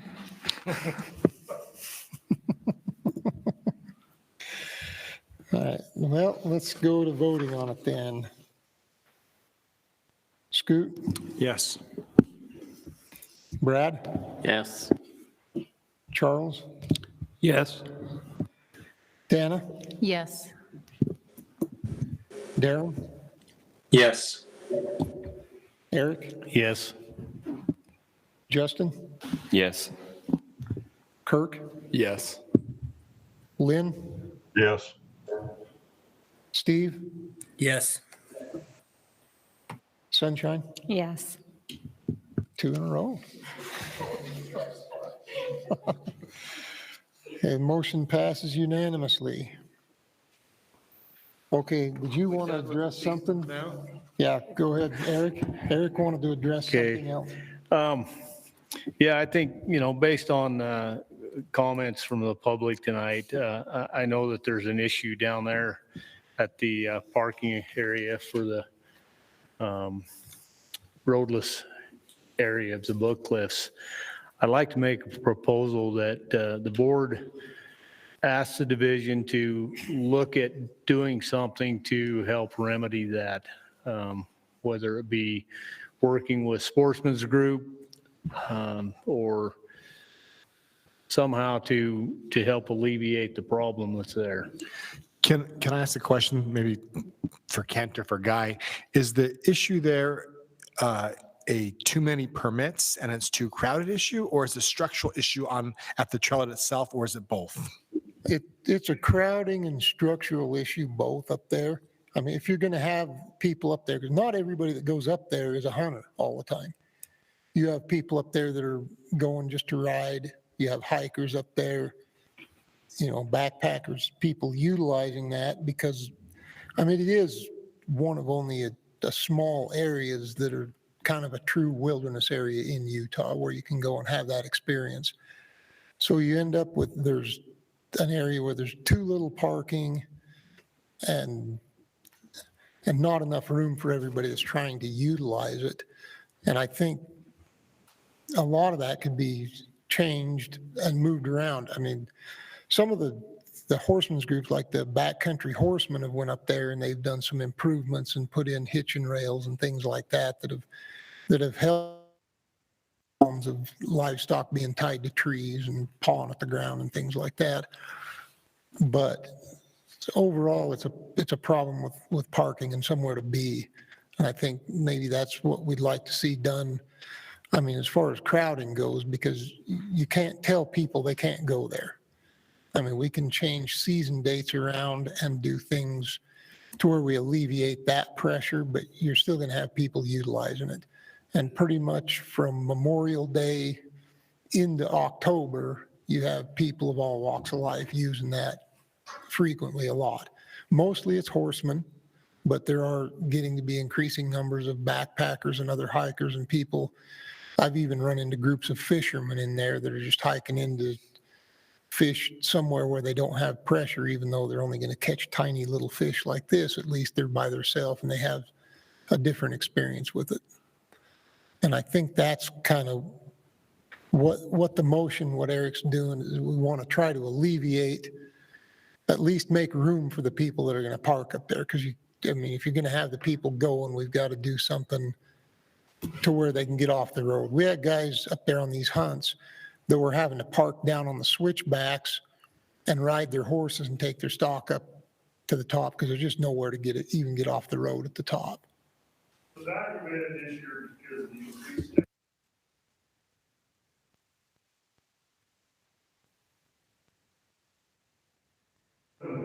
bull tags in the roadless, but that does not count all the spike hunters that are in the roadless. It's still open to spike hunts in the roadless, so you've got all those. That 7's an irrelevant number because the big bull hunters weren't there when the buffalo hunters were there. But you had all the spike elk hunters piled down on top of the bear hunters, the buffalo hunters, and then, like I said, we went into cow hunts with your deer hunters as well. And possibly what I'm getting at, the season dates, maybe you have 10 one week, 10 the next week, or if you're having 20 tags, looking at season dates and trying to eliminate some. But yes, the parking lot needs to be worked at. And it'd be awesome if you guys as Fish and Game could work with Green County and give a little bit of arm wrestle to them to do a little maintenance on that road for the horse trailers going up and down. Because like you said, there was many days it wasn't able for people to get up and down that road. And that is the access route going in, and I think you're going to do the DWR is to work with those other agencies to try to make sure that hunters can access those locations to hunt. Yes, and another part of this that needs to be looked at in this as well is talking with Grand County about the road, because the more crowding you get at the trailhead, the more cornfield meets you have in the middle of that road. And there are places you don't want to meet somebody going the opposite direction. And we've had it happen, and it gets interesting getting around each other. Because the road is narrow, it's steep, and you don't want to run into somebody going the opposite direction when it's muddy like it's been most of the hunts this fall. Ken, I agree. I think I'm glad that Guy brought the problem. We've known there's an issue, but not that it was exponentially increased this year, obviously. As a motion, Eric, it's really not related to the things that the RAC does, right? It's not related to season dates, hunting structure, permits. And so it's more of a cooperation with the division at this point. I think it's more important that Chris captures it in the notes and that we work to improve it. And if this RAC would like us to come back and talk about what we've done, we would love to do that. Yeah, and I'm committed, Eric and Guy, to figure out what the issues are and form a little subcommittee and bring in some partners and improve it. So I appreciate the feedback.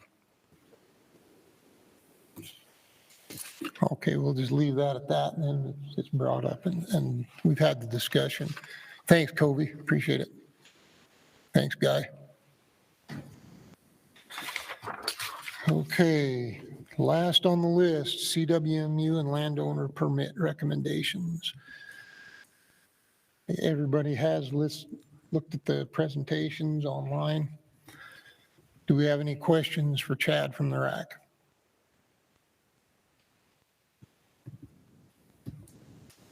Okay, I do have one question with a couple of these. I mean, just out of curiosity, there's two new CWMUs being proposed in the Southeast region. One is called First Light and one is called Summit Point. I was just curious, where are these at and who's the landowners involved? So Summit Point it's a new one this year, but it has been a CWMU for numerous years. They didn't get their application in on time last year, so they sat out here essentially. Okay. And I think that one is of multiple landowners. I might have to have help from the region Okay, here. well, I don't need specific names, but just where is it and yeah, kind of. That's where's it at, Guy? It's in Dustin's area. Summit Point. It's by Monticello. Where's Summit Point, CWMU? Yeah. By Monticello? Yeah. Summit Point is pretty good stuff. Okay. And then First Light was a part of, I believe, Roan Cliffs, right? Patmos Ridge. So it broke out of Patmos Ridge Okay. to form a CWMU. Okay, so it's just another one up there. Yep. Okay, that sheds a lot of light. They were having some issues one with another up there, I remember last year, so, okay. Yeah. And then one other question I had, I've had some people bring it up to me, and I don't know if it's true, it's hearsay as far as I know. I don't know if this is actually taking place, but concern over the Schofield Canyons CWMU permit holders hunting on the lower Fish Creek WMA. I have not heard that. I've had people claim that. I don't know. I asked them, did you turn it into the division or whatever? And they kind of, they ain't going to do nothing anyway. So, well, okay. Maybe JD, can you shed any light on that?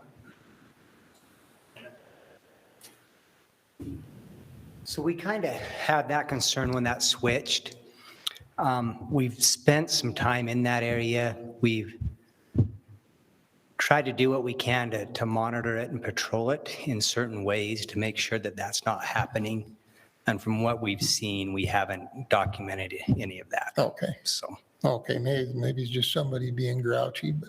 Yeah, we know there's a concern there, but we've spent some time, watching and trying to monitor and make sure it's not happening. Okay. That was the only questions I had. Any other questions from the RAC? Questions from the audience? Sorry, I did have, not a question, but I asked you my question before, and just so everybody knows, everybody's on the same page. When it comes to the landowner tags, in your presentation, you gave some formulas that you will eventually use based on the amount of land that they have and how many tags are allotted. But just as a point of clarification, that's not going into play this year. That'll be next year potentially, and this year it'll be the same amount of tags as they had last year, with the exception of the two changes that you mentioned in your report, Yeah, right? yeah, exactly. So all but one renewed last year, and so those permits were set for 3 years. We're going to roll with those permits for those 3 years. Oak Creek was this year, so those are the ones that we're requesting, and then that change with what was it, Pilot Mountain? Oh, so the changes would go in place after a 3-year period, so the following year, not. The change would be for next year. It would start, they'd get 2 tags next year and then the following year. And then when they're up for renewal, we're working on landowner permit renewal, or the rule. We're redoing that. And so that rule should come through sometime next year. At that point, we'll let all of these that have renewed just write out their COR, their 3-year COR, and then we'll apply that new rule to them. Okay, thank you. I did kind of have a question about that too. You talked about like this permit calculator, and I just was wondering if there was like some sort of transparency of like how many acres or like how that's figured in the permit calculator. On the landowner associations. Mm-hmm. Yeah, it's basically just the percentage. We could bring that forward for sure. That wasn't in my presentation or anything, but yeah, we can show you what the acreage is that we considered habitat and how many of those are private acres enrolled in the LOA.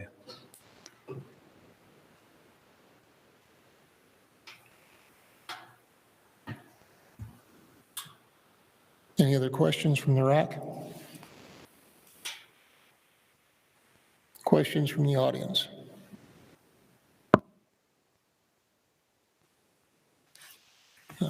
Online comments, Chris? Yeah, we had 4 responses to this survey question. 75% neither agreed or disagreed, and 25% somewhat disagreed. The one comment we had was that the program hasn't changed in over a decade, and the CWMUs need to help with the point creep issue.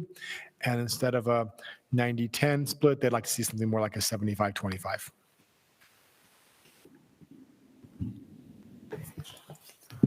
Do we have any comment cards from the audience? Okay. All right, comments from the RAC. I had a comment. I just have a little bit of concern when extensive amounts of public lands are included in these without an obvious benefit to the public. So I don't know, I just think about like the Riverview one where there's like 14,000 acres of public land included, and I couldn't really see like a clear benefit to the public. You know, when there's something like this is accessing lots of acres for hunters, it makes sense to me, but some of the other ones didn't seem to be as clear as to who they were benefiting. And I would also say I would prefer there is greater oversight when you include public lands in these units.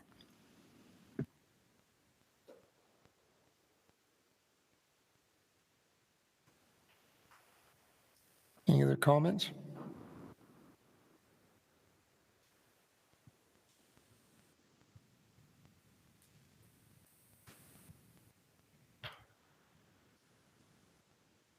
If we have no other comments from the RAC, we could entertain a motion.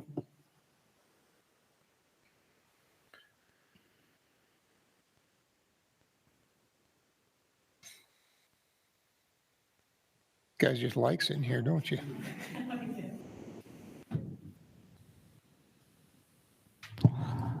I don't know if I want to make a motion, but I do want to touch on Sunshine's point there. I like what she's saying. We definitely need to look at these public acres that are included in these things. Some of us only have the opportunity to hunt on public, and it'd be nice to see some more benefit, or at least just show us more how the public is benefiting by including these acres into the CMUs. You want to respond to that, Chad? Yeah, I always get a little bit confused in that one because it's comments and not questions. So I don't want to overstep what I'm saying, but I will say if you've watched other RACs, that is a commitment that we're going forward with. We have a CWMU advisory committee that meets when it usually meets in February timeframe, and the renewals happen in the summertime. So in that February, like this year for next summer, when all the ones that have public land that are going to renew, we will take those to the CWMU advisory committee and really look at those public lands in there. make a recommendation and have a recommendation come out of that advisory committee and really take a hard look at that and if we need to make any adjustments.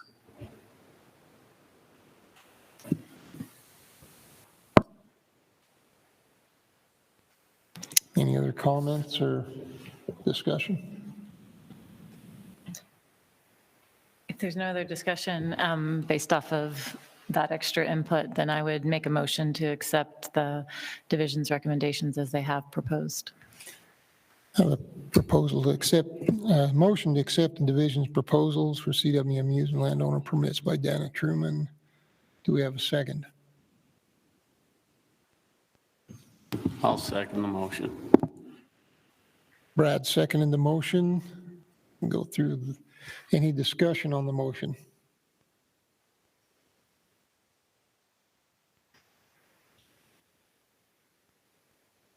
If there's no further discussion, we'll start the vote. Scoot. Yes. Brad. Yes. Charles. Yes. Dana. Yes. Darren. Yes. Eric. Yes. Justin. Yes. Kirk. Yes. Lynn.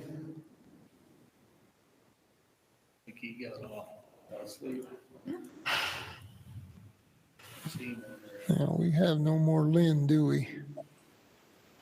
Steve. Yes. Sunshine. Yes. Motion passes unanimously. And I'd like to thank Mr. everybody Chair. for your input, your time. Mr. Chair, Yes. before you quit, I have one question, maybe a suggestion. Lindsay, this going back to the, and I apologize, I didn't bring this up earlier. It was mentioned in another RAC. Has the division considered a committee to, I know you have a team that goes through and looks at all these different ways to help with point creep.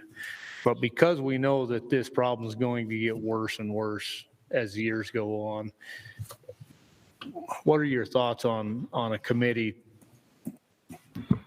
Yeah, Sometimes too many suggestions are not a good thing, but yeah, there's pros and cons definitely for committee.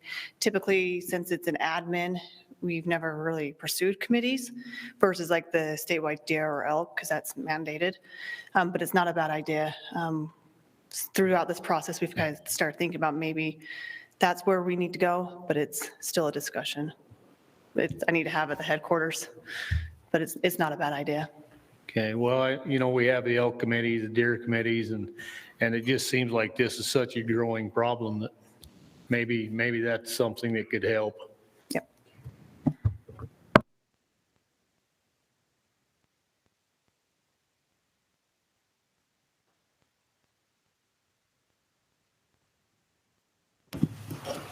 Thanks, Eric. Appreciate that. Thank you, everybody, for all of your input. Thank the division for the work that they do. It's a tough job, and then they come in here and we beat them up a little bit, and they take it good-naturedly, I think. And we appreciate all their effort and, understanding that everybody's human and we all make mistakes, and I think everybody's trying to do their best. And I applaud the effort that people put in, and I applaud the people that are passionate about our wildlife and about hunting, about viewing wildlife, taking pictures, riding on the mountains, no matter how that looks for you. And I like the input from the public and the time you spend to come and be in these meetings. And with that, we are adjourned.